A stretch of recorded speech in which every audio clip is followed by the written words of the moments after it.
اعوذ باللہ من الشیطان الرجیم بسم اللہ الرحمن الرحیم رب اشرح لی صدری ویسر لی امری واحلل عقدۃ من لسانی یفقهوا قولی اللہم رب زدنی علما اللہم رب زدنی علما اللہم فقہنا فی الدین اللہم فقہنا فی الدین آمین یا رب العالمین۔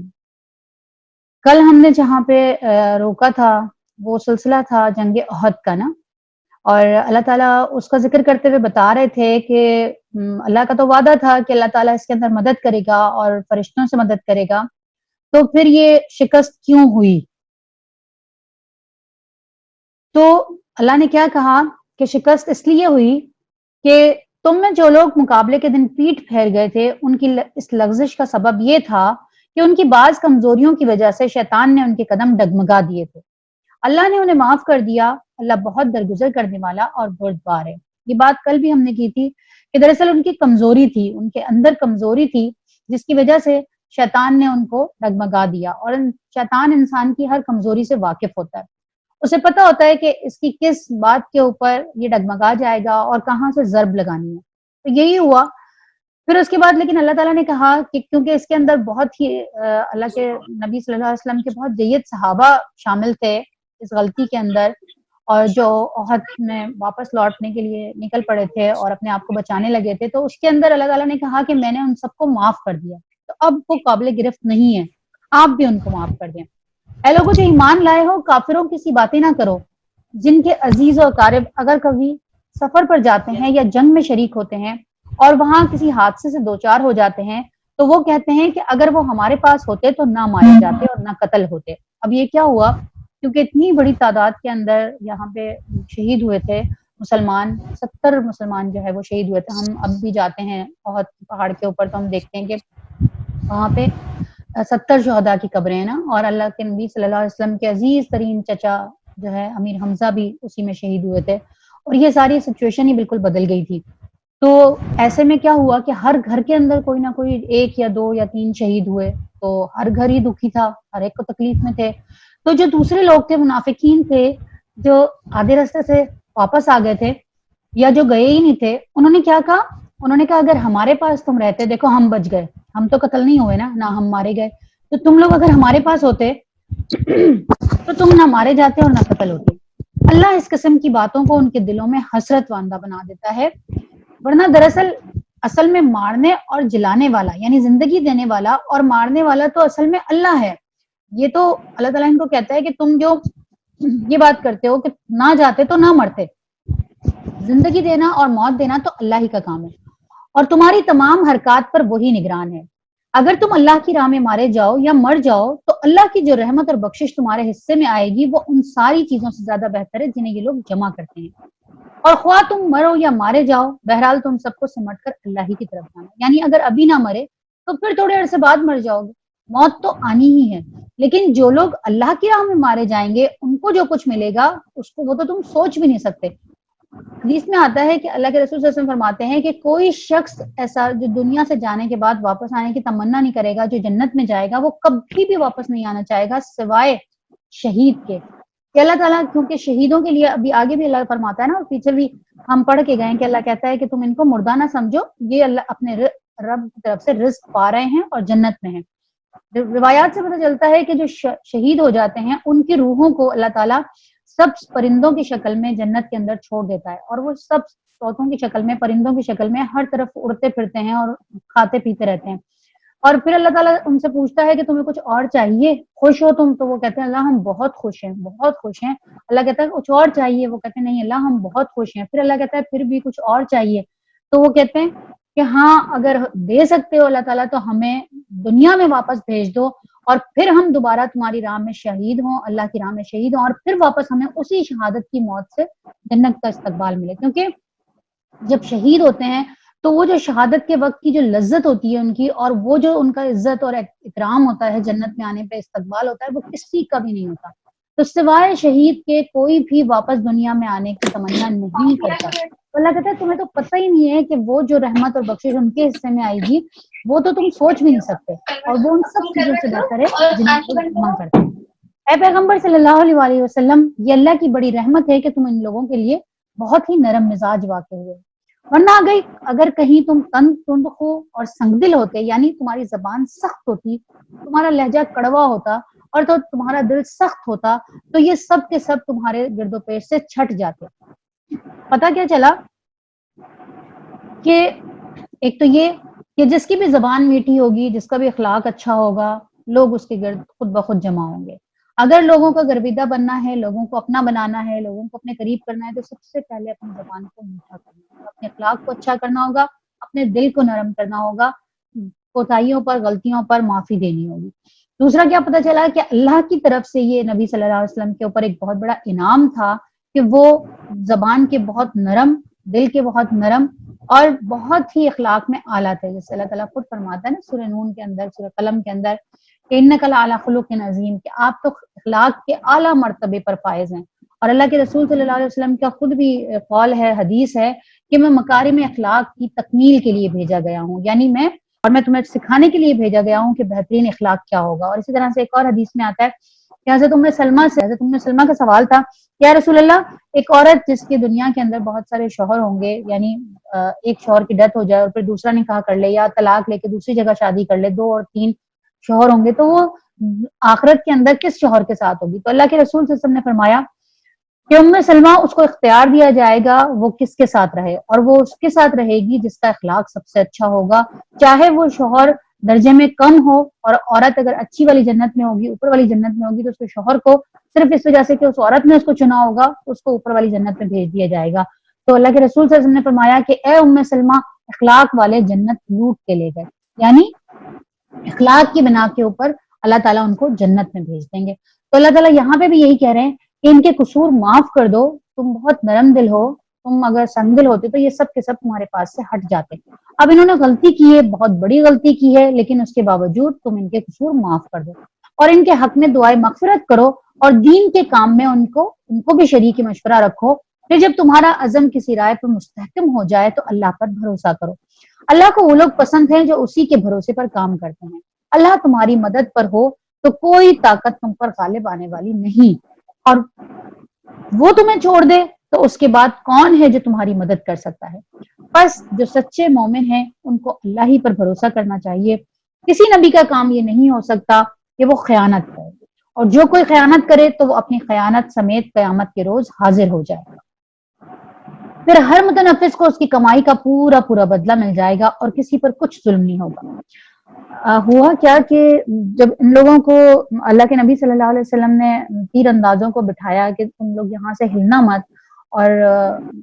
کچھ بھی ہو جائے لیکن تم یہاں سے مت ہلنا، الفاظ یہ تھے اللہ کے رسول کے کہ تم یہ دیکھو کہ ہماری لاشوں کو چیلیں نوچ کے کھا رہی ہیں، تب بھی تم اپنی جگہ سے نہیں ہٹنا۔ لیکن ہوا کیا کہ انہوں نے دیکھا کہ بھئی وہ تو دشمن تو غالب دشمن تو چلا گیا، زیر ہو گیا، اور اب لوگ جو ہے وہ مال غنیمت لوٹ رہے ہیں۔ تو ان لوگوں کے دل میں یہ خیال آیا، کچھ لوگوں نے یہ کہا کہ جی اس وجہ سے آ گئے تھے وہ لوگ مال غنیمت لینے کے لیے کہ کہیں ایسا نہ ہو، نعوذ باللہ نعوذ باللہ، کہ اللہ کے رسول جو ہے وہ مال اپنے پاس رکھ لیں۔ تو اللہ تعالیٰ اس کے اوپر یہ کہہ رہا ہے کہ کسی نبی کا یہ کام نہیں ہو سکتا کہ وہ خیانت کر جائے۔ تمہارا کیا مطلب ہے کہ تمہارا نبی تم سے خیانت کر لیتا ہے؟ اور تمہیں یہ خیال ہوا کہ بھئی جو چیز اٹھائے گا وہ اسی کی ہو جائے گی، یعنی وہ جو تیر انداز تھے ان کے دماغ میں، دل میں یہ خیال آیا کہ کہیں ایسا نہ ہو کہ ہم کچھ بھی نہ اٹھائیں اور ہمیں کچھ بھی نہ ملے، جبکہ جنگوں کے اندر تو یہ قاعدہ تھا، یہ اللہ کے رسول صلی اللہ علیہ وسلم کا یہ طریقہ تھا کہ جو بھی چیز جس کے بھی ہاتھ لگے وہ سب کے سب لے جا کے اللہ کے رسول کے پاس جمع کرتے،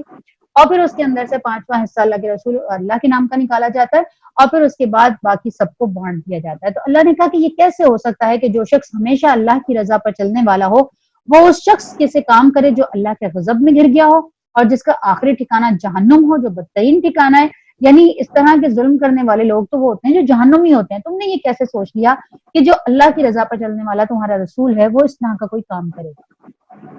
اللہ کے نزدیک دونوں قسم کے آدمیوں میں بدرجہ فرق ہے، اور اللہ سب کے اعمال پر نظر رکھتا ہے۔ در حقیقت اہل ایمان پر تو اللہ نے یہ بہت بڑا احسان کیا ہے کہ خود انہی کے درمیان میں سے ایک ایسا پیغمبر اٹھایا جو اس کی آیات انہیں سناتا ہے، ان کی زندگیوں کو سنوارتا ہے اور ان کو کتاب اور دانائی کی تعلیم دیتا ہے۔ حالانکہ اس سے پہلے یہ لوگ صحیح گمراہیوں میں پڑے ہوئے تھے، یعنی وہی بات جو ہم نے کل ڈسکس بھی کی تھی کہ اللہ تعالیٰ نے تمہارے ہی درمیان میں سے ایک نبی اٹھا کر تم پر بہت بڑا احسان کیا ہے، جس کی ہسٹری تم جانتے ہو، جس کا سارا بیک گراؤنڈ تمہیں پتا ہے کہ وہ ایماندار ہے، صادق اور امین ہے. باہر سے کوئی اگر آتا تو تمہیں یہ شک ہوتا کہ پتہ نہیں کیسا اس کا کیریکٹر ہے، پتہ نہیں یہ کیسا ہے، ایماندار بھی ہے کہ نہیں. تو یہ تو بہت بڑا احسان ہے کہ اللہ نے تمہارے درمیان سے اٹھایا اور تم اس کی ساری ہسٹری جانتے ہو، تم اس کا بیک گراؤنڈ جانتے ہو. اور وہ تو تمہارے اوپر بہت بڑا احسان کر رہا ہے کہ تمہیں آیات بھی سنا رہا ہے اور تمہاری زندگیوں کو بھی سنوار رہا ہے اور تمہیں کتاب اور دانائی کی تعلیم بھی دیتا ہے. حالانکہ اس سے پہلے یہی لوگ سری گمراہیوں میں پڑے ہوئے تھے. اور یہ تمہارا کیا حال ہے کہ جب تم پر مصیبت آ پڑی تو تم کہنے لگے کہ یہ کہاں سے آئی. حالانکہ جنگ بدر میں اس سے دگنی مصیبت تمہارے ہاتھوں سے تمہارے دشمنوں پر پڑ چکی ہے، یعنی تم ان کو بھی اتنی ہی تعداد کے اندر نقصان دے چکے ہو. اے نبی ان سے کہو یہ مصیبت تمہاری اپنی لائی ہوئی ہے، اللہ ہر چیز پر قادر ہے. جو نقصان لڑائی کے دن تمہیں پہنچا وہ اللہ کے اذن سے تھا اور اس لیے تھا کہ اللہ دیکھ لے کہ تم میں سے مومن کون ہے اور منافق کون ہے. یعنی اگر اللہ چاہتا تو ایسا بھی ہو سکتا تھا کہ تم تیر انداز اپنی جگہ چھوڑنے کے باوجود بھی تم جو ہے وہ دشمنوں پر غالب ہی رہتے. لیکن پھر اس سے تمہیں کیسے پتا چلتا کہ تم نے کتنی بڑی غلطی کی ہے.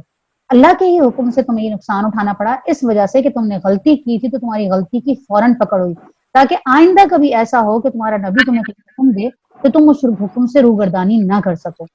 تو اس لگانا پڑے گا. اللہ دیکھ لے کہ تم میں مومن کون ہے اور منافق کون ہے. اب منافق دیکھیں نا، پتہ چل گیا کہ منافق کون ہے. عبداللہ بن ابی اپنے 300 لوگوں کو لے کر واپس آ گیا اور آ کے کہنے لگا کہ ہم کیوں، یہ تو نبی جو ہے خود بادشاہ بننا چاہتا ہے اور اس وجہ سے ہم لوگوں کو قتل کروانے کے لیے سامنے لے کر آ رہا ہے، ہماری گردنیں پیش کرنا چاہ رہا ہے اور ہم تو نہیں اس کے ساتھ لڑ سکتے. تو اللہ نے کیا کہا کہ وہ منافق کے جب ان سے کہا گیا کہ آؤ اللہ کی راہ میں جنگ کرو یا کم از کم اپنے شہر ہی کی مدافعت کرو، تو کہنے لگے کہ اگر ہمیں علم ہوتا کہ آج جنگ ہوگی تو ہم ضرور تمہارے ساتھ چلتے. جب یہ عبداللہ بن ابی اپنے لوگوں کو لے کے واپس جا رہا تھا تو کچھ لوگوں نے اس کو کہا کہ تم یہ کیا کر رہے ہو.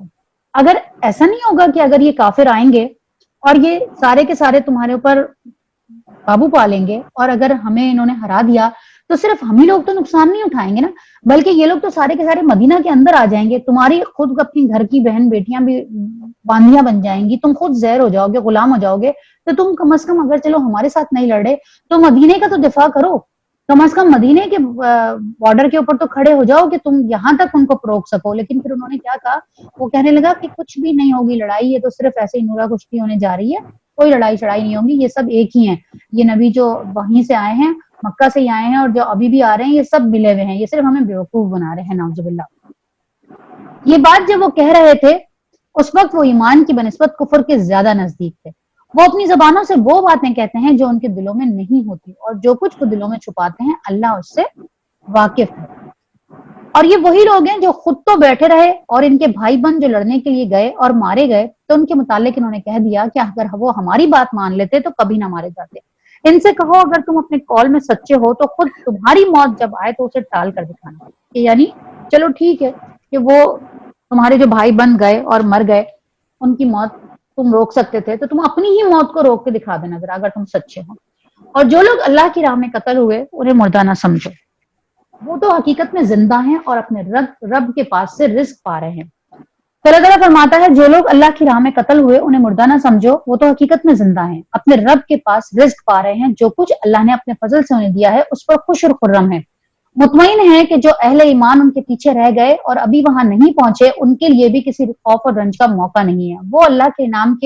انعام اور اس کے فضل پر شاداں و فرح ہیں، یعنی بہت ہی خوش و خرم ہے اور ان کو معلوم ہو چکا ہے کہ اللہ مومنوں کے اجر کو ضائع نہیں کرتا. یعنی وہ بھی انتظار کر رہے ہیں کہ ہم تو شہید ہو کر آ گئے اور ہمیں اتنا کچھ ملا ہے، تو وہ یہ دعا کرتے ہیں، یہ تمنا کرتے ہیں کہ جو ہمارے پیچھے رہ گئے ہیں وہ بھی شہادت ہی پا کر موت، لیکن موت تو سب کو آنی ہے، مرنا تو سب نے. تو جو لوگ شہادت کا مزہ چکھ چکے، جو اس کا انعام دیکھ چکے، وہ یہ انتظار کرتے ہیں کہ ہمارے بھائی بہن جو پیچھے رہ گئے ہیں وہ بھی شہادت پا کر ہی اللہ ہمارے پاس آئیں اور یہی سب کچھ انعام اور اللہ تعالیٰ کی طرف سے فضل پائیں. وہ جن لوگوں نے زخم کھانے کے بعد بھی اللہ اور رسول کی پکار پر لبیک کہا ان میں جو اشخاص نیکوکار اور پرہیزگار ہیں ان کے لیے بڑا اجر ہے. اچھا ہوا کیا کہ اللہ کے رسول صلی اللہ علیہ وسلم 70 صحابہ شہید ہوئے تھے. خود اللہ کے رسول کے چچا، عزیز چچا امیر حمزہ شہید ہوئے اور بڑے بڑے دیگر صحابہ حفاظ قرآن وہ شہید ہوئے. تو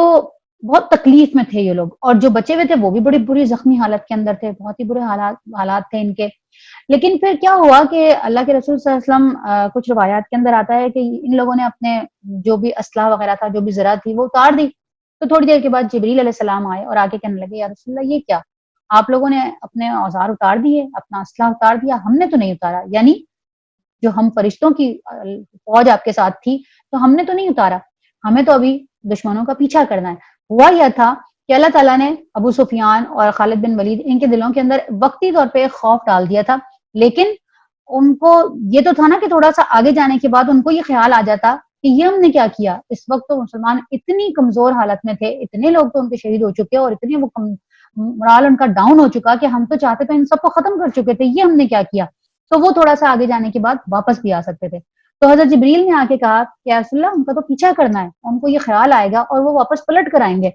تو اللہ کے رسول صلی اللہ علیہ وسلم نے فوراً ہر جگہ منادی کی گئی مدینہ کے اندر، اور کہا گیا کہ جو جس حال میں بھی ہے وہ واپس تیار ہو جائے، ہم نے دوبارہ سے آگے جانا ہے اور ان کا پیچھا کرنا ہے. اب اس حال کے اندر کہ جب ہر شخص زخموں سے چور ہے، ویسے بھی تکلیف میں ہے ذہنی طور پہ بھی، اور ویسے بھی کہ ہم نے یہ کیا کیا، اللہ کے رسول کی بھی ہم نے خلاف ورزی کی، حکم کی، اور سارا جسم بھی زخمی ہے. لیکن اس حالت کے اندر بھی جیسے ہی پکار آئی اور صدا آئی کہ بھئی واپس جانا ہے، سب تیار ہو جائیں، تو ہر شخص جو زخمی حالت میں تھا سارے کے سارے لوگ جمع ہو گئے اور اللہ کے رسول کے ساتھ نکل کھڑے ہوئے. کچھ ایسی حالت بھی تھی کہ ایک شخص انتہائی زخمی حالت میں تھا، اس کی ٹانگ زخمی تھی، لیکن اس کا جو بھائی تھا اور بھائی کا ہاتھ زخمی تھا. تو بھائی نے جس کی ٹانگ زخمی تھی اس کو اپنے کندھے پر بٹھایا اور اللہ کے رسول کی آواز کے اوپر نکل کھڑے ہوئے، یعنی اس حال کے اندر. تو اس کے اوپر اللہ تعالیٰ بہت خوش ہوا، اور اللہ نے کہا کہ جن لوگوں نے زخم کھانے کے بعد بھی اللہ اور اس کی پکار پر لبیک کہا، یعنی دوبارہ نکل کھڑے ہوئے، ان میں سے جو بھی نیک لوگ ہیں اور پرہیزگار ہیں ان کے لیے بہت بڑا اجر ہے. پھر کیا ہوا کہ یہ لوگ، اور یہی ہوا تھوڑا سا آگے جانے کے بعد ابو سفیان کے دل میں خیال آیا کہ یہ کیا ہوا،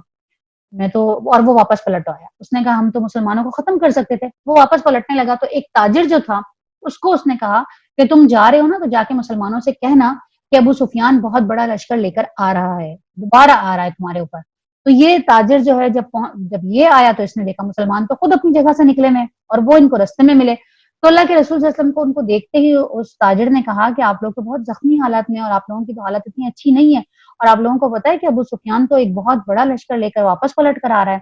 تو اس کا ذکر اللہ نے یہاں پہ کیا کہ اور وہ جن سے لوگوں نے آ کر کہا کہ تمہارے خلاف تو بڑی فوجیں جمع ہوئی ہیں، ان سے ڈرو. تو یہ سن کر ان کا ایمان اور بڑھ گیا، اور انہوں نے جواب دیا کہ ہمارے لیے اللہ کافی ہے. وقالوا حسبنا اللہ ونعم الوکیل. یہ وہ آیت ہے کہ جو انسان جس وقت بالکل ہر تعلق، ہر رشتہ یا ہر اسباب اپنا دیکھے کہ ختم ہو گیا ہے، اور بالکل اپنے آپ کو تنہا محسوس کرے اور اس کو لگے کہ میرا کوئی ساتھ دینے والا نہیں ہے، تو اس وقت وہ یہ الفاظ ادا کرے کہ حسبی اللہ ونعم الوکیل وتوکلت علی اللہ، کہ میں نے اللہ پر ہی توکل کی، اللہ میرے لیے کافی ہے اور وہی میرا وکیل ہے. اور یہی وہ آیت ہے، یہی وہ الفاظ ہیں جو حضرت ابراہیم علیہ السلام کو جب آگ میں ڈالا جا رہا تھا تو کوئی بھی نہیں تھا ان کو بچانے والا، تو حضرت ابراہیم نے کہا تھا کہ حسبنا اللہ ونعم الوکیل، میرے لیے اللہ کافی ہے اور وہی بہترین وکیل ہے، بہترین کارساز ہے. تو یہاں پہ ان لوگوں نے بھی یہی جواب دیا کہ آخرکار وہ اللہ کی نعمت اور فضل کے ساتھ پلٹ آئے، ان کو کسی قسم کا. تو اس سے کیا ہوا کہ یہ اپنے گھروں میں جو بیٹھے ہوئے تھے بڑی تکلیف کی حالت میں تھے، بڑے دکھ کی حالت میں تھے، اور یہ اس ذہنی کیفیت کے اندر تھے کہ یہ اگر صرف مدینہ میں رہتے کچھ عرصہ تو کبھی بھی نہ نکل پاتے. لیکن انہوں نے کیا کیا، یہ اللہ کے رسول صلی اللہ علیہ وسلم کے ساتھ گئے اور جو ہے وہاں پہ رکے، اور پھر وہاں پہ تجارتی قافلہ آیا ہوا تھا، وہاں سے انہوں نے اس تجارتی قافلے سے جو جو چیزیں ان کے پاس تھیں، بیچنے والی تھی، خریدنے والی تھی، یعنی یہ ان کا دل تھوڑا سا نارمل ہو گیا، یہ اس کیفیت سے نکل گئے جس تکلیف کے کیفیت کے اندر تھی، اور بڑے خوش ہوئے. اس کے ذکر کر رہا ہے اللہ تعالیٰ کہ ان کو کوئی ضرر بھی نہیں پہنچا. جب انہوں نے یہ بات بولی تو ابو سفیان آدھے راستے سے ہی واپس چلا گیا. اسے یہ اندازہ ہو گیا کہ مسلمان بھی واپس آ رہے ہیں اور بڑی قوت کے ساتھ آ رہے ہیں اور ان کا لیول ایمان کا بہت اونچا ہے. تو ابو سفیان ان کے سامنے نہیں آگے کھڑا ہوا، اور پھر اللہ کی رضا پر چلنے کا شرف بھی انہیں حاصل ہو گیا، اور اللہ بڑا فضل فرمانے والا ہے. یعنی اللہ کی رضا پہ چلنے کا فضل کیسے ہوا کہ انہوں نے اللہ کی بات بھی مانی، انہوں نے پیچھا بھی کیا، اللہ ان سے راضی بھی ہو گیا، وہاں پہ ان کو تجارتی قافلہ بھی مل گیا، وہاں پہ ان کو ویسے بھی مالی فائدہ بھی ہوا، ذہنی طور پہ بھی یہ اس کیفیت سے نکل گئے، تو یہ بڑے خوش واپس لوٹے. اللہ بڑا فضل فرمانے والا ہے. اب تمہیں معلوم ہو گیا کہ وہ دراصل شیطان تھا جو اپنے دوستوں سے خواہ تمہیں ڈرا رہا تھا، لہٰذا آئندہ تم انسانوں سے نہ ڈرنا بلکہ مجھ سے ڈرنا اگر تم حقیقت میں صاحب ایمان ہو۔ اے پیغمبر، جو لوگ آج کفر کی راہ میں بڑی دوڑ دھوپ دکھا رہے ہیں ان کی سرگرمیاں تمہیں آزردہ نہ کر دیں، یعنی تمہیں رنجیدہ نہ کریں، یہ اللہ کا کچھ بھی نہیں بگاڑ سکیں گے۔ اللہ کا ارادہ یہ ہے کہ ان کے لیے آخرت میں کوئی حصہ نہ رکھے اور بالآخر ان کو سخت سزا ملنے والی ہے۔ جو لوگ ایمان کو چھوڑ کر کفر کے خریدار بنے ہیں وہ یقیناً اللہ کا کوئی نقصان نہیں کر رہے، ان کے لیے دردناک عذاب تیار ہے۔ یہ ڈھیل ہے جو انہیں ہم دیے جاتے ہیں، اس کو یہ کافر اپنے حق میں بہتری نہ سمجھیں، ہم تو انہیں اس لیے ڈھیل دے رہے ہیں کہ یہ خوب بارے گناہ سمیٹ لیں، پھر ان کے لیے سخت ذلیل کرنے کی سزا ہے۔ اللہ مومنوں کو اس حالت میں ہرگز نہ رہنے دے گا جس میں تم اس وقت پائے جاتے ہو،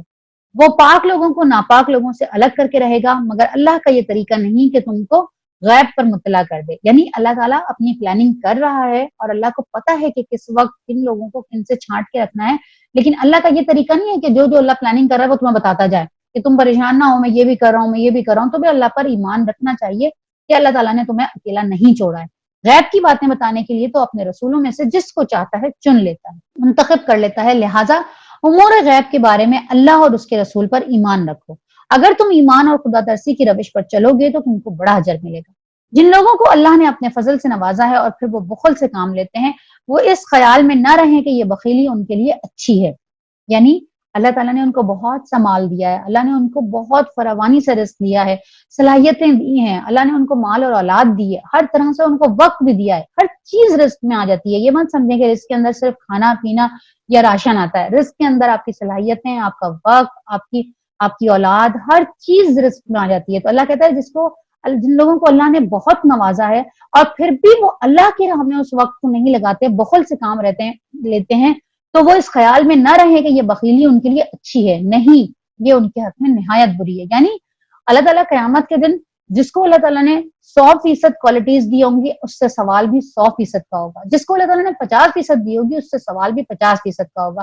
لیکن سوال ضرور ہوگا، ہر ایک سے ہوگا کہ تمہیں اتنا وقت دیا تھا، اتنی صلاحیتیں دی تھی۔ دیکھیں، اللہ تعالیٰ نے کسی کو بولنے کی بہت اچھی صلاحیت دی ہے، قیامت کے دن اللہ تعالیٰ اس سے پوچھے گا کہ اس بولنے کی صلاحیت سے تم نے میرے لیے کیا کام کیا؟ تم بہت اچھا بول سکتے تھے، تم لوگوں کو قائل کر سکتے تھے، تم بولنے لگتے تھے تو لوگ تمہارے سامنے چپ کر جاتے تھے، لیکن تم نے اس بولنے کا میرے لیے کیا کیا؟ اسی طرح سے بہت سارے لوگ لکھ سکتے ہیں، بہت اچھا لکھ سکتے ہیں، تو اللہ تعالیٰ قیامت کے دن پوچھے گا کہ میں نے تمہیں لکھنے کی صلاحیت دی تھی، لیکن اس لکھنے کی صلاحیت کا تم نے میرے لیے کیا فائدہ دیا، میرے لیے کیا کام کیا، اس صلاحیت کو میرے لیے کس طرح استعمال کیا۔ اسی طرح سے یہ الگ الگ ہوتی ہیں،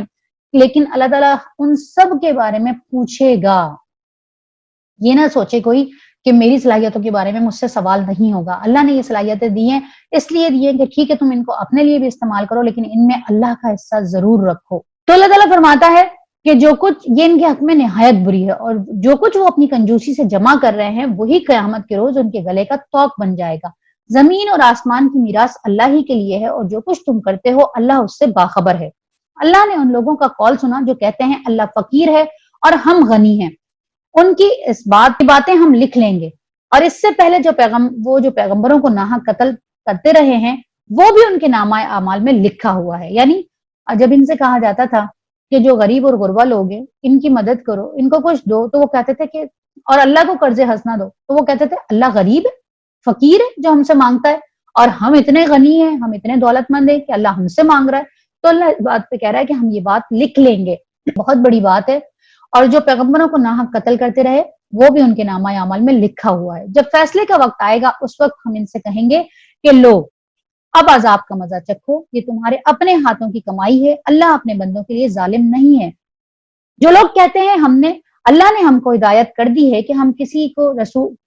رسول تسلیم نہ کریں جب تک وہ ہمارے سامنے ایسی قربانی نہ کرے جسے غیب سے آ کر آگ کھا لے۔ ان سے کہو تمہارے پاس مجھ سے پہلے بہت سے رسول آ چکے جو بہت سی روشن نشانیاں لائے تھے، اور وہ نشانی بھی لائے تھے جس کا ذکر تم کرتے ہو، پھر اگر ایمان لانے کے لیے یہ شرط پیش کرنے میں تم سچے ہو تو تم نے ان رسولوں کو کیوں قتل کیا؟ آپ کو بتایا تھا نا کہ پہلے جو قربانی قبول ہوتی تھی وہ اس طرح سے ہوتی تھی کہ آسمان کے نیچے دونوں اپنی قربانیاں رکھتے تھے، لوگ اپنی اپنی قربانیاں لاتے تھے اور آسمان کے نیچے رکھ دی جاتی تھی، اور آسمان سے ایک آگ آتی تھی اور وہ اس قربانی کو کھا جاتی تھی۔ حابیل اور قابل کی قربانی بھی ایسی تھی۔ تو ان لوگوں نے کیا کیا، انہوں نے کہا ہمارے اوپر تو یہ لکھا ہوا ہے، ہماری شریعتوں میں تو اسی طرح سے ہوتا تھا بھائی کہ بھائی قربانی دی جاتی تھی، آسمان سے آگ آتی تھی، وہ لیتی تھی، تو اب اگر یہ بھی نبی سچے ہیں تو یہ بھی لائیں، اپنی قربانی دکھائیں، ہمیں ہمارے سامنے دکھائیں کہ ان کی بھی قربانی کو آگ لے جاتی ہے، تو پھر ہم ان کو سمجھیں گے کہ یہ رسول ہے، ورنہ تو ہم نہیں مانیں گے۔ تو اس کے اوپر اللہ تعالیٰ یاد دلا رہا ہے کہ اگر تم اتنے ہی سچے ہو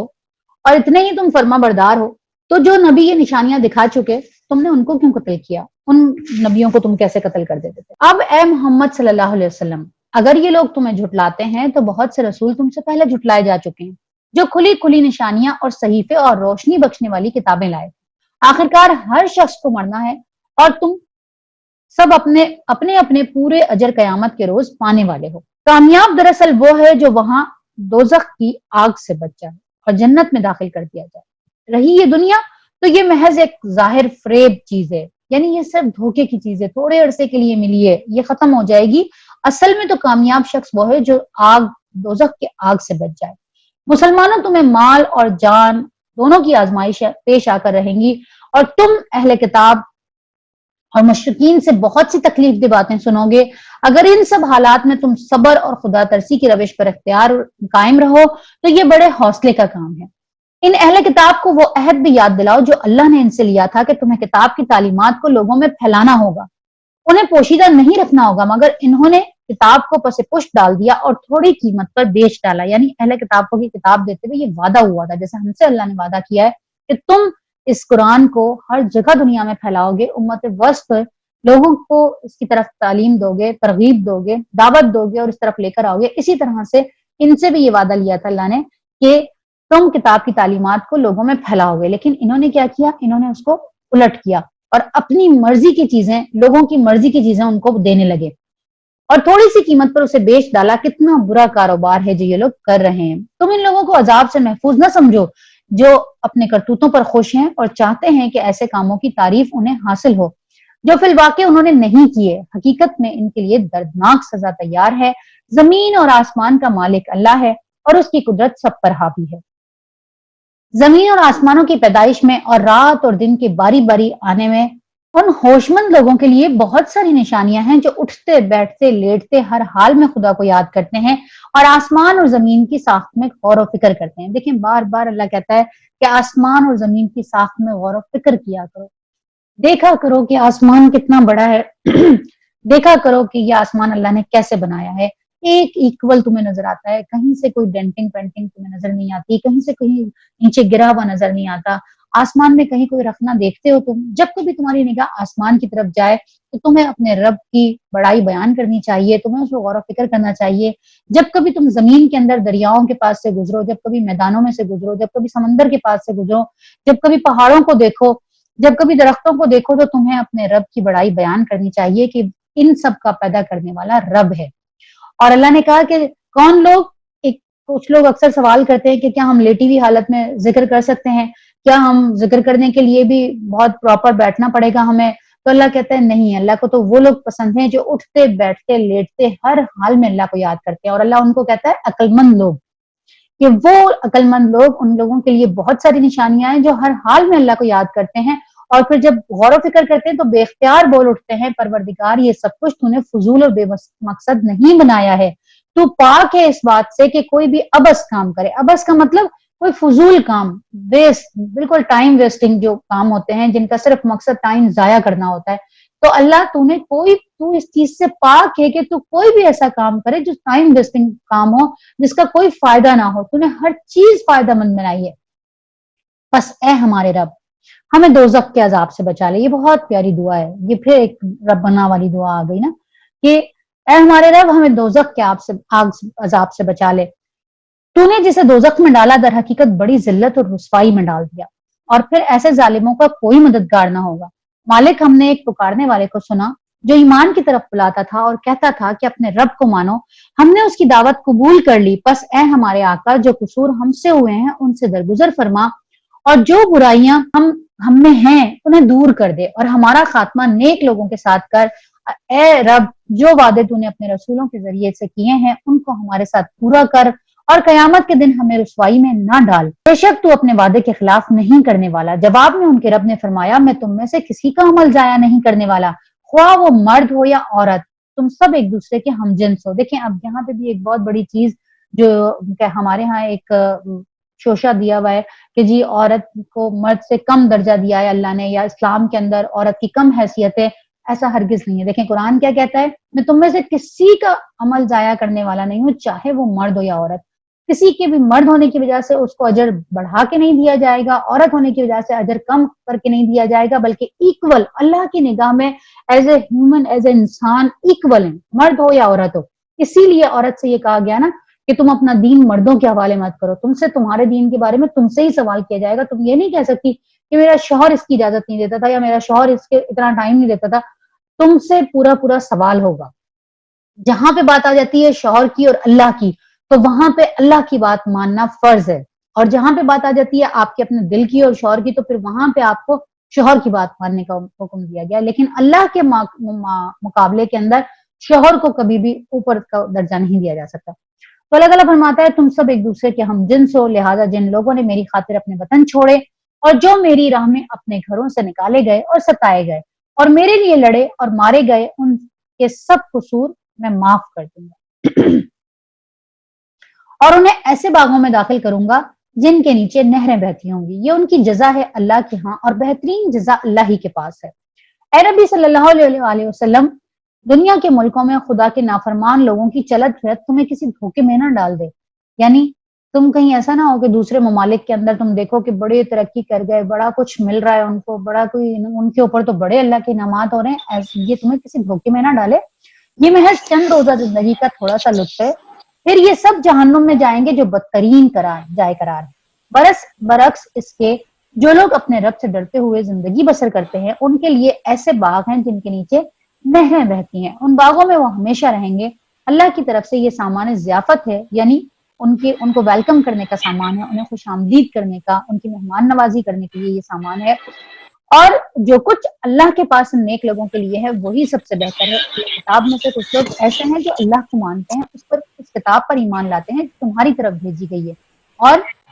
اس کتاب پر بھی ایمان لاتے ہیں جو اس سے پہلے خود ان کی طرف بھیجی گئی تھی. اللہ کے آگے جھکے ہوئے ہیں اور اللہ کی آیات کو تھوڑی سی قیمت پر نہیں بیچ دیتے. ان کا اجر اللہ کے پاس ہے اور اللہ حساب چکانے میں دیر نہیں لگتا. یعنی اہل کتاب میں سے جو لوگ پہلے حضرت عیسیٰ کے یا حضرت موسیٰ کے ماننے والے تھے اور وہ اللہ کے رسول صلی اللہ علیہ وسلم کے آنے کے بعد ان کو بھی ماننے لگے، ان کے لیے اللہ تعالیٰ آگے بھی آئے گا. اللہ تعالیٰ فرماتا ہے ان کے لیے دوہرا اجر ہے، اس لیے کہ انہوں نے پہلے اپنے نبی کو بھی مانا اور پھر جب دوسرا نبی آیا تو اس کو بھی انہوں نے اسی سچے دل کے ساتھ مان لیا. بہت کم لوگ تھے، یہ بہت قلیل تعداد تھی لیکن تھے. ان کے لیے اللہ نے کہا کہ ان کا اجر ان کے رب کے پاس ہے اور اللہ حساب چکانے میں دیر نہیں لگاتا. اے لوگوں جو ایمان لائے ہو، صبر سے کام لو. لیکن پھر بات آ گئی کہ صبر سے کام لو. بار بار کہا جاتا ہے، دو چیزوں کا اللہ ذکر کرتا ہے کہ یہ مسلمان کے لیے انرجی ٹونک ہے، ایک صبر اور دوسرا نماز. قاتل پرستوں کے مقابلے میں کمردی دکھاؤ، یعنی مضبوطی دکھاؤ، اور حق کی خدمت کے لیے کمر بستہ رہو اور اللہ سے ڈرتے رہو، امید ہے کہ فلاح پاؤ گے. ہماری سورہ آل عمران الحمدللہ مکمل ہو گئی، اور آپ نے دیکھا کہ سورہ آل عمران کا اختتام بھی دعا پر ہو رہا ہے. آپ نے دیکھا کہ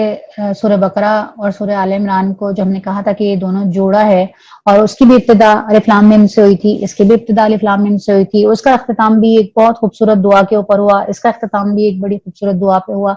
یہ جوڑا ہے، اور یہ وہ جوڑا ہے جس کے بارے میں پہلے بھی بتایا کہ یہ اپنے پڑھنے والے کے لیے قیامت کے دن بادلوں کی صورت میں آئیں گی اور ان پہ سایہ کریں گے. ہم اگلی صورت کی طرف چلتے ہیں. سورہ آل عمران کے بعد سورہ نساء ہے. سورہ نساء کے بارے میں حضرت عمر کا یہ قول ہے کہ اسے ہر عورت کو سکھاؤ، ہر عورت کو سیکھنا چاہیے. لیکن وہ پڑھتے ہیں تو یہ اندازہ ہوتا ہے کہ عورت سے زیادہ اس صورت کو مردوں کو پڑھاؤ، اس لیے کہ اس میں عورت کے تو حقوق ہیں لیکن یہ حقوق دے گا کون؟ یہ حقوق دے گا مرد. تو اس صورت کا تو اہتمام کرنا چاہیے مرد اور عورت دونوں کے لیے. اور دیکھیں باقاعدہ نساء کہا جاتا ہے عورت کو، اور عربی کے اندر، اور عورت کے نام سے پوری کی پوری ایک صورت اللہ نے قرآن میں نازل کر دی. عورت جو کہتی ہے کہ مجھے حقوق نہیں ملتے یا مجھے کم درجہ سمجھا گیا ہے، تو اللہ تعالیٰ نے تو اس کے حقوق کے لیے پوری ایک صورت نازل کر دی. اور سورہ بقرہ سے ہم دیکھ رہے ہیں کہ عورت کی بات چلتی آ رہی ہے ہر جگہ. اللہ عورت کی کس طرح وکالت کر رہا ہے، کس طرح حقوق کی بات کر رہا ہے. تو مسئلہ صرف یہ نہیں ہے کہ حقوق نہیں دیے گئے، حقوق تو اللہ نے پورے دیے ہیں، دینے والا جو ہے مرد اس کی تربیت نہیں ہو پاتی، اس کا کام ہے کہ اس کو تربیت دے، اور اس کو تربیت کون دے گا؟ اس کو ماں تربیت کرے گی، بیٹے کی تربیت ماں کرے گی۔ مسئلہ جب ہوتا ہے جب ایک عورت جب بیوی بنتی ہے تو وہ سارے حقوق چاہتی ہے، لیکن جب وہ ماں بن جاتی ہے تو وہی ہوتی ہے جو اپنی بہو کے وہ سارے حقوق چھین لینا چاہتی ہے، چھپا لینا چاہتی ہے، ضبط کر لینا چاہتی ہے۔ تو مرد سے زیادہ اگر عورت پر کوئی ظلم کرتا ہے تو وہ عورت ہی ہے۔ چلتے ہیں، قصہ شروع کرتے ہیں۔ بسم اللہ الرحمن الرحیم۔ یہ بہت تفصیل سے بیان کی گئی صورت ہے، اس میں بہت سارے قوانین ہیں، بہت سارے شرعی احکامات ہیں اس صورت کے اندر نا، تو اس کو اچھے سے غور سے دیکھیے گا اور نوٹ کریں، اپنے پاس نوٹ بک رکھ لیں۔ ہوا یہ تھا کہ عہد کے بعد ہی شہید ہوئے لوگ تو پیچھے سے بیوائیں ہو گئیں، ان کا مسئلہ کہ اب ان کا کیا کیا جائے، یتیم بچیاں تھیں، بہت زیادہ یتیم لڑکے تھے، ان کے بارے میں کچھ سمجھ نہیں آ رہی تھی کہ اب ان کا کیا کیا جائے۔ اچھا وہ معاشرہ ایسا تھا، آپ ذرا ذہن میں رکھیے گا کہ یہ کس معاشرے کی بات ہو رہی ہے جہاں پہ صورتحال اسلام سے پہلے یہ تھی کہ اگر باپ نے کسی عورت سے شادی کی ہوئی ہے، باپ کی کوئی 5 6 8 10 100 جتنی بھی بیویاں وہ کرتے تھے، اس طرح کی بیویاں ہیں اتنی زیادہ تعداد کے اندر، تو وہ جو بیٹے ہوا کرتے تھے وہ کیا کرتے تھے کہ جائیداد کے ساتھ اپنی سوتیلی ماؤں کو بھی اپنے حرم میں لے لیا کرتے تھے، مطلب ایک بہت ہی کبھی ان کے ہاں یہ رسم تھی، تو ان ساری رسومات کا منع کر دیا، روک دیا۔ اب ان کو اب یہ جو آگے حکم آئے گا نا اس کے اندر کہ صرف اور صرف 4 کی اجازت ہے، تو یہ سوچیں کہ یہ معاشرہ کیسا ہے۔ لوگ یہ سمجھتے ہیں کہ شاید یہ عورتوں کے ساتھ بڑا ظلم ہے، بڑا زیادتی ہے، لیکن آپ یہ سوچئے کہ یہ جب قرآن نازل ہو رہا ہے تو اس وقت کا معاشرہ 100 بیویوں والا تھا،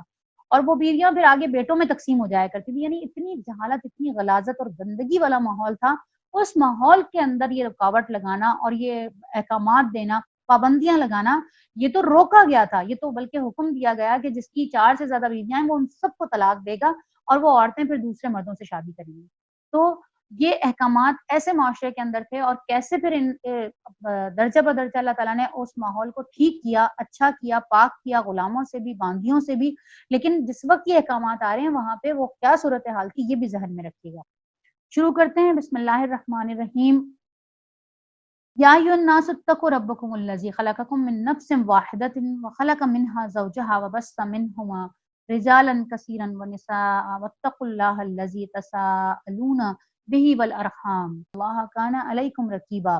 لوگوں اپنے رب سے ڈرو جس نے تم کو ایک جان سے پیدا کیا ہے، یعنی حضرت آدم علیہ السلام سے، حضرت آدم کو پیدا کیا، پھر اسی جان سے اس کا جوڑا بنایا، حضرت اماں حوا کو بھی پسلی سے پیدا کیا گیا، اسی جان سے، یعنی اس ایک انسان سے اس کا جوڑا بنایا، اور پھر ان دونوں سے بہت سے مرد اور عورت دنیا میں پھیلا دیے۔ اس خدا سے ڈرو جس کا واسطہ دے کر تم ایک دوسرے سے اپنا حق مانگتے ہو، اور رشتے اور قرابت کے تعلقات کو بگاڑنے سے پرہیز کرو، یقین جانو کہ اللہ تم پر نگرانی کر رہا ہے۔ یعنی یہ حکم دیا گیا، کیا ہوتا تھا کہ ایک دوسرے کا مال ضبط کر لیتے تھے، ایک دوسرے کا مال کھا جاتے تھے، چچا بھتیجے کا کھا جاتا تھا، اور آج کل بھی ہم دیکھتے ہیں کہ آج کل کے معاشرے کے اندر بھی کچھ صورتحال اتنی اچھی نہیں ہے، لیکن اس وقت تو بہت ہی برا حال تھا۔ پھر حکم آیا کہ یتیموں کو ان کے مال واپس کر دو، اچھے مال کو برے مال سے ہرگز نہ بدلو، اور ان کے مال اپنے مال کے ساتھ ملا کر نہ کھا جاؤ، یہ بہت بڑا گناہ ہے۔ اب چھوٹے چھوٹے بچے ہیں، باپ شہید ہو گیا، باپ کا بہت سارا مال تھا، کسی کے ساتھ شراکت کے اندر کام کرتا تھا، تو تم یہ نہ کرو کہ ان کے باپ کا مال تم کھا جاؤ یا اپنے ساتھ ملا لو اور ان کے جوان ہونے تک سارا مال کہو کہ ختم ہو گیا، یا تم اچھا مال اپنے پاس رکھ لو اور برا ان کو دے دو۔ تو اس کے لیے بہت خاص ہدایت آئی، یہ بہت بڑا گناہ ہے۔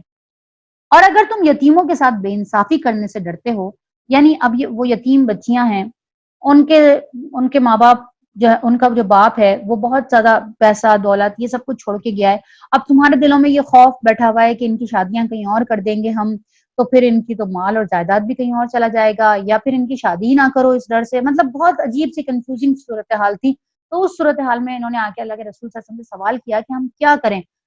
ان بچیوں کا، جو یہ یتیم بچیاں ہیں اور یہ جو بیوائیں ہیں، ان کا کیا کیا جائے؟ تو اس کے اوپر یہ جواب آیا تھا کہ اگر تم یتیموں کے ساتھ بے انصافی کرنے سے ڈرتے ہو تو جو عورتیں ان میں سے تم کو پسند آئیں ان سے 2 2 3 3 اور 4 4 سے نکاح کر لو، لیکن اگر تمہیں اندیشہ ہو، دیکھیں میں نے آپ کو یہ بات بتائی تھی شروع کے اندر ہی کہ جب اللہ تعالیٰ کسی چیز کا حکم دیتا ہے تو کہتا ہے یہ کرو، جیسے اوپر حکم آیا کہ تم ان کے مال اپنے مال کے ساتھ ملا کر نہیں کھاؤ، یہ بہت بڑا گناہ ہے۔ یہ آپشن نہیں دیا بلکہ حکم دیا ہے۔ نیچے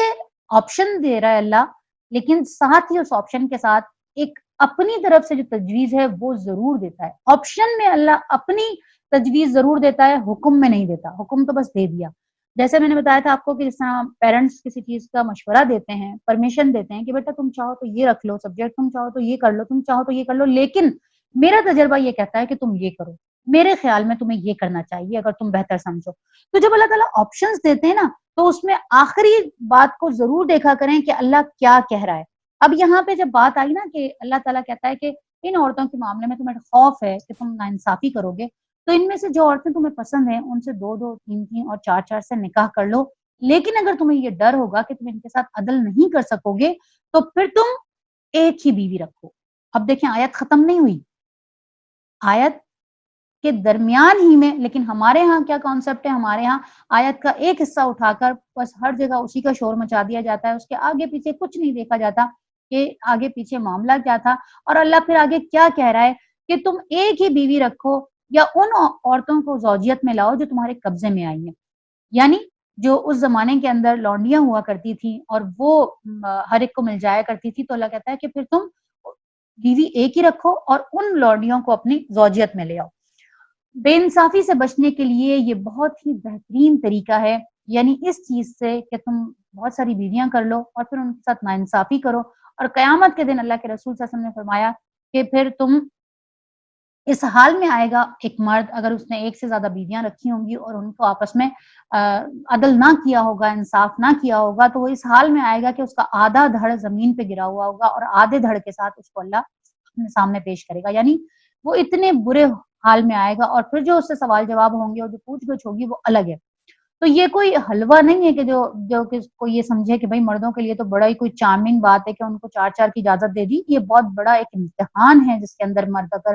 خود کو ڈالتا ہے تو اس کو حساب دینا پڑے گا۔ اور یہاں پہ بھی اللہ کہتا ہے کہ ذالک ادنا اللہ تعولو، کہ یہ بہترین طریقہ ہے اس بات سے کہ بے انصافی سے بچنے کے لیے کہ تم اور عورتوں کے مہر خوش دلی کے ساتھ ادا کرو۔ کیا کہا اللہ نے؟ عورتوں کے مہر خوش دلی کے ساتھ فرض جانتے ہوئے ادا کرو۔ ہمارے ہاں یہ بات پتہ ہی نہیں ہے، اس بات کا احساس ہی نہیں ہے ایک بڑے طبقے کو، جو لوگ کیا کرتے ہیں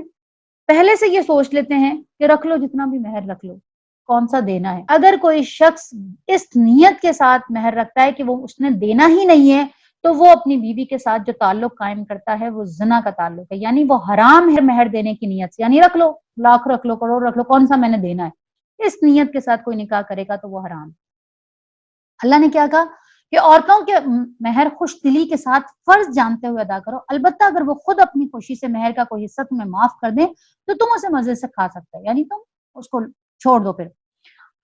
اور اپنے وہ مال جنہیں اللہ نے تمہارے لیے قیام زندگی کا ذریعہ بنایا ہے نادان لوگوں کے حوالے نہ کرو، البتہ انہیں کھانے پینے کے لیے دو اور انہیں نیک ہدایت کرو۔ یعنی کچھ لوگ ایسے ہوتے ہیں رشتہ داروں کے اندر، بھائی بندوں کے اندر، کہ جو اتنی عقل نہیں رکھتے، جو کاروبار کی سوجھ بوجھ نہیں رکھتے، جن کو شعور نہیں ہے، تو پھر ایسا نہ کرو کہ تم ان لوگوں کے حوالے اپنے کاروبار کر دو یا اپنے پیسہ ان کے حوالے کر دو کہ وہ پھر تمہیں نقصان اٹھانا پڑے۔ ہاں ویسے ان کو کھانے پینے کے لیے دو اور انہیں نیک ہدایت کرو، یعنی ان کو اپنے ساتھ رکھو، ان کو سکھاؤ، لیکن اپنا مال ان کے حوالے مت کرو۔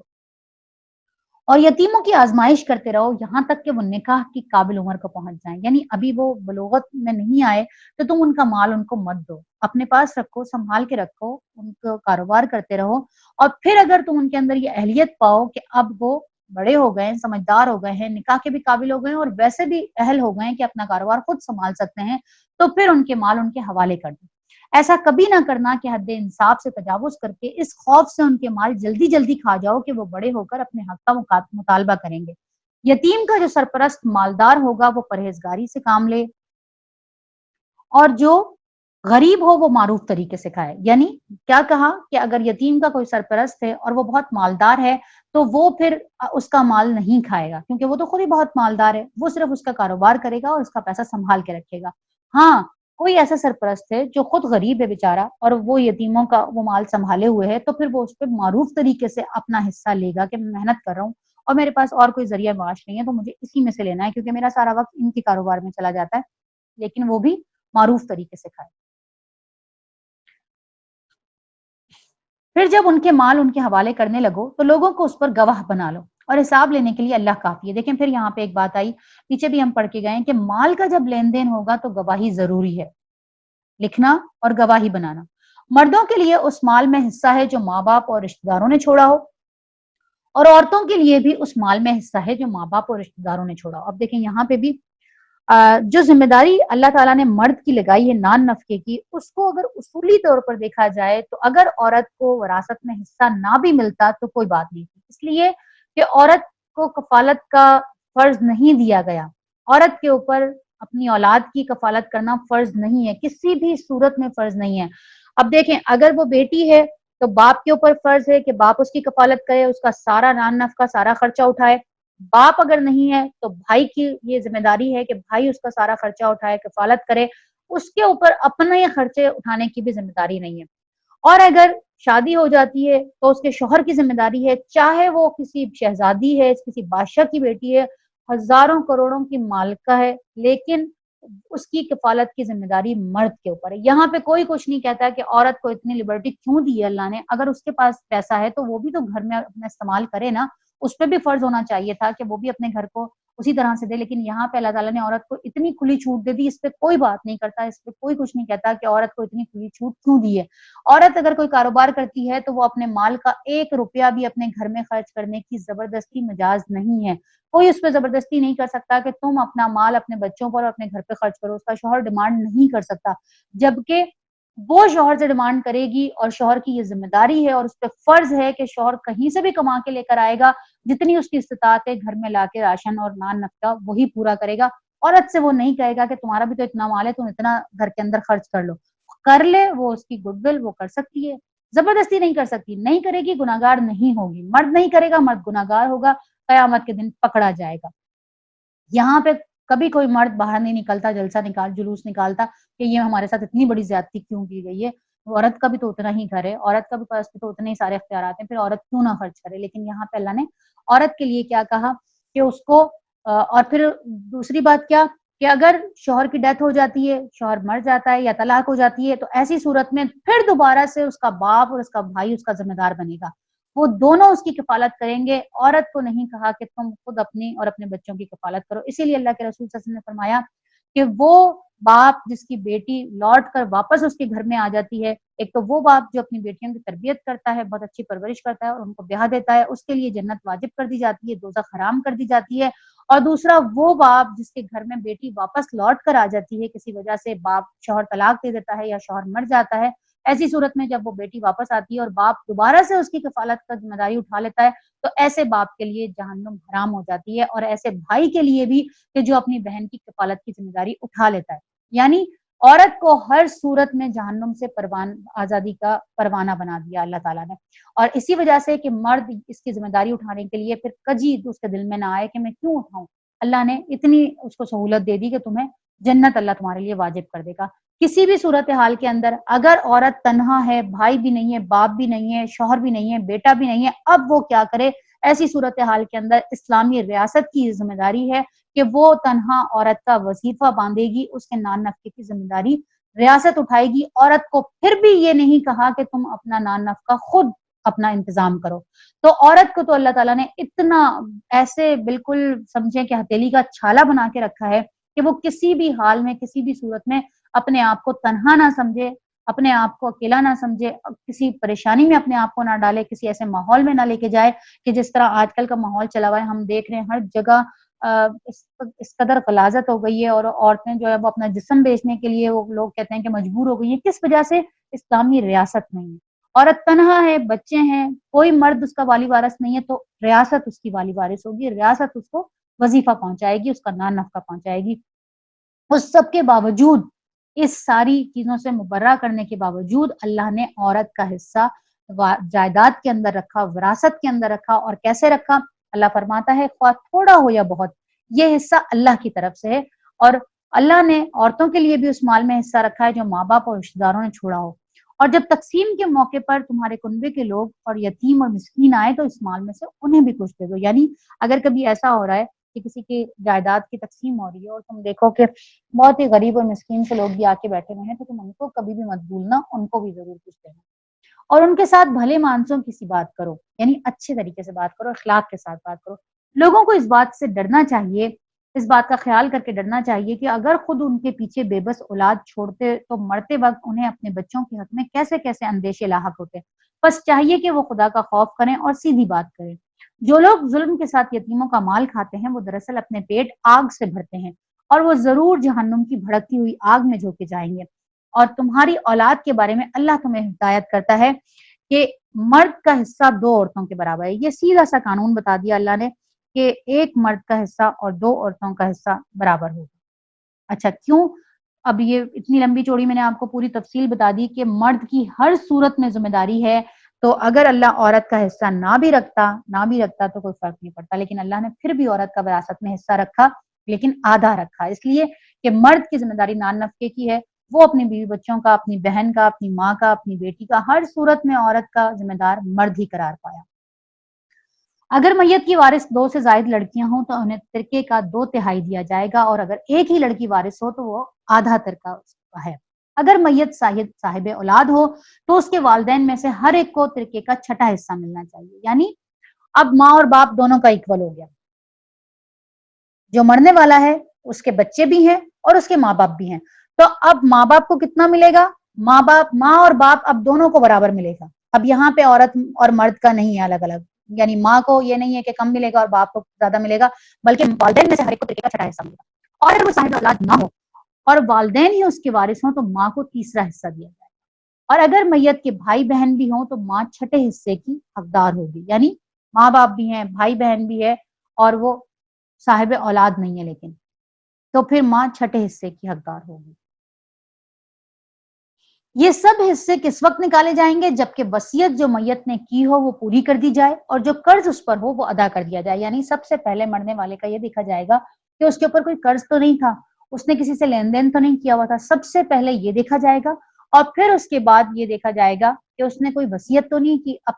ایک انسان اپنے مرتے ہوئے جو وصیت کرتا ہے اس میں سے وہ اپنے 1/3 کا حصہ کسی کو بھی دے کے جا سکتا ہے، 1/3 حصہ 1/3 وہ کسی مدرسے کے اندر، کسی مسجد کے لیے، کسی بھی صدقہ جاریہ کے کام کے لیے، یا کسی کو ایز اے گفٹ وصیت کر، صرف 1/3 کی 1/3 کے علاوہ اس کو پرمیشن نہیں ہے کہ وہ کسی کو دے کر جائے، کسی ایکس وائی زیڈ کو، اپنے بیٹوں کو، اپنی بیٹیوں کو دے کے جائے ایکولی، جس طرح اللہ نے قانون بنایا ہے تو وہ ٹھیک ہے۔ لیکن اگر 1/3 کے علاوہ کوئی شخص کسی چیز کی وصیت کر کے چلا جاتا ہے کسی اور کے نام کی، تو ہم پیچھے پڑ چکے ہیں نا کہ جہاں پہ حقداروں کی زیادتی ہو رہی ہے تو پھر اس وصیت کو بدلا جا سکتا ہے۔ تو یہاں پہ وہی بات کی کہ اللہ تعالیٰ کہتا ہے کہ جو اس نے وصیت کی ہو وہ پوری کر دی جائے اور جو قرض اس پر ہو وہ ادا کر دیا جائے، اس کے بعد پھر یہ حصہ نکالے جائیں۔ تم نہیں جانتے کہ تمہارے ماں باپ اور تمہاری اولاد میں سے کون بلحاظ نفع تم سے قریب تر ہے۔ اچھا ہوا کیا کہ کسی کے دل میں یہ خیال آیا کہ میرے 6 بچے ہیں، 6 میں سے مجھے ایک سے بہت زیادہ محبت ہے، میرا دل کرتا ہے کہ میں ایک کو ذرا زیادہ دے جاؤں، تو اللہ فرماتا ہے یا مجھے ماں اور باپ میں سے کسی ایک سے محبت ہے تو میں کسی ماں کو زیادہ دے دوں یا باپ کو زیادہ دے دوں یا کسی ایک کو زیادہ دے دوں۔ تو یہاں پہ اللہ تعالیٰ اس کو ذرا کلیئر کر رہا ہے کہ تمہارے دل میں اگر یہ خیال آئے کہ تم کسی ایک کو زیادہ دے دو تو تم نہیں جانتے کہ تمہارے ماں باپ اور تمہاری اولاد میں سے بلحاظ نفع تم سے کون زیادہ قریب تر ہے۔ ایسا نہ ہو کہ تم اس محبت کے اندر کسی ایک کو زیادہ دے جاؤ، ایک کو کم دے جاؤ، اور اس زیادہ دینے کی وجہ سے آخرت میں تمہاری پکڑ ہو جائے، یعنی جس محبت کی وجہ سے تم اسے زیادہ دے رہے تھے وہ محبت تمہارے لیے باعث پکڑ بن جائے قیامت کے دن۔ اس لیے یہ حصے اللہ نے مقرر کر دیے ہیں اور اللہ یقیناً سب حقیقتوں سے واقف ہے اور ساری مصلحتوں کا جاننے والا ہے، یعنی اللہ کو سب پتا تھا کہ آگے کیا ہوگا کیا نہیں ہوگا۔ اس لیے تم یہ مت سوچو کہ اللہ نے ایسے کیوں قانون بنایا، اللہ نے ویسے کیوں قانون بنایا، اللہ نے بنا دیا، اس کا یہ اللہ کو پتا ہے، وہ ہر مصلحت کو جانتا ہے۔ اور تمہاری بیویوں نے جو کچھ چھوڑا ہو اس کا آدھا حصہ تمہیں ملے گا، اور اگر وہ بے اولاد ہوں، ورنہ اولاد ہونے کی صورت میں ترکے کا 1/4 حصہ تمہارا ہے، جبکہ وصیت جو انہوں نے کی ہو وہ پوری کر دی جائے اور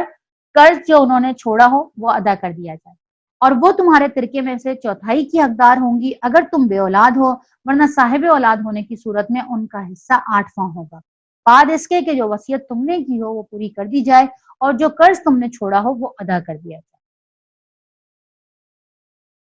اور اگر وہ مرد یا عورت جس کی میراث تقسیم طلب ہے بے اولاد بھی ہو اور ماں باپ بھی زندہ نہ ہو، یعنی اس کو کہتے ہیں کلالہ، اس کے اوپر بھی کوئی بھی نہیں ہے، ماں باپ بھی نہیں ہے، اس کے نیچے بھی کوئی بھی نہیں ہے، اس کی اولاد بھی کوئی بھی نہیں ہے، لیکن اس کا ایک بھائی یا ایک بہن موجود ہو تو بھائی اور بہن ہر ایک کو چھٹا حصہ ملے گا، اور بھائی بہن ایک سے زیادہ ہوں تو کل ترکے کا 1/3 میں سے وہ سب شریک ہوں گے، جبکہ وصیت جو کی گئی ہے وہ پوری کر دی جائے اور قرض جو میت نے چھوڑا ہو وہ ادا کر دیا جائے۔ اللہ تعالیٰ فرماتا ہے کہ جبکہ وصیت جو کی گئی ہو وہ پوری کر دی جائے اور قرض جو میت نے چھوڑا ہو وہ ادا کر دیا جائے، بشرط یہ کہ وہ ضرر رساں نہ ہو، یعنی وہی بات کہ وصیت جو کی گئی ہو وہ اس صورت میں پوری کی جائے گی جب وہ کسی کا حق نہیں مار رہی ہوگی، ورنہ وہ تبدیل کر دی جائے گی۔ یہ حکم ہے اللہ کی طرف سے اور اللہ دانا اور بینا ہے، یعنی اللہ بہت عقل مند ہے اور اللہ دیکھنے بھی والا ہے، سب سمجھنے والا ہے۔ یہ مت سمجھو کہ یہ جو اللہ نے حکم اتارے ہیں ان میں کسی کے ساتھ اللہ نے کوئی زیادتی کر دی، ایسا نہیں ہے، اور اللہ حلیم بھی ہے، نرم خو بھی ہے۔ یہ اللہ کی مقرر کردی حدیں ہیں، اور جو اللہ اور اس کی رسول کی اطاعت کرے گا اسے اللہ ہمیشہ ایسے باغوں میں داخل کرے گا جن کے نیچے نہریں بہتی ہوں گی اور ان باغوں میں وہ ہمیشہ رہیں گے۔ یہی بڑی کامیابی ہے، اور جو اللہ اور اس کے رسول کی نافرمانی کرے گا اور اس کی مقرر کی ہوئی حدوں سے تجاوز کرے گا اسے اللہ آگ میں ڈالے گا جس میں وہ ہمیشہ رہے گا اور اس کے لیے رسوا کن عذاب ہے۔ دیکھیں اب وصیت کا قانون بتا کر، میراث کا قانون بتا کر بعد میں یہ کہنا کہ جو کوئی یہ حدیں ہیں ان سے تجاوز کرنے والے کے لیے کیا ہے، آگ کا عذاب ہے جس میں ہمیشگی ہے۔ اگر کوئی شخص یہ سمجھتا ہے کہ وہ یہ رد و بدل کر دے گا ان حقوق کی تو اس کا انجام یہ آگے آ گیا ہے کہ اللہ کہتا ہے وہ آگ میں ڈالا جائے گا، ہمیشہ رہے گا اور اس کے لیے پھر بہت ہی رسوا کن عذاب ہے۔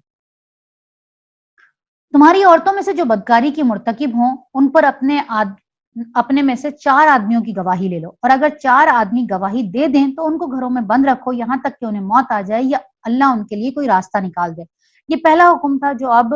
سورہ نور کے اندر جو حکم آیا اس کے بعد یہ حکم منسوخ ہو گیا، اور اس کے بعد ایک اور ناسخ حکم آ گیا، اور یہ اس وقت تھا کہ اللہ تعالیٰ کو نے کہا کہ ان کو یا بند رکھو کہ جب یا تو موت آ جائے یا ان کے لیے کوئی راستہ نکل آئے، تو پھر اللہ تعالیٰ نے وہ راستہ نکال دیا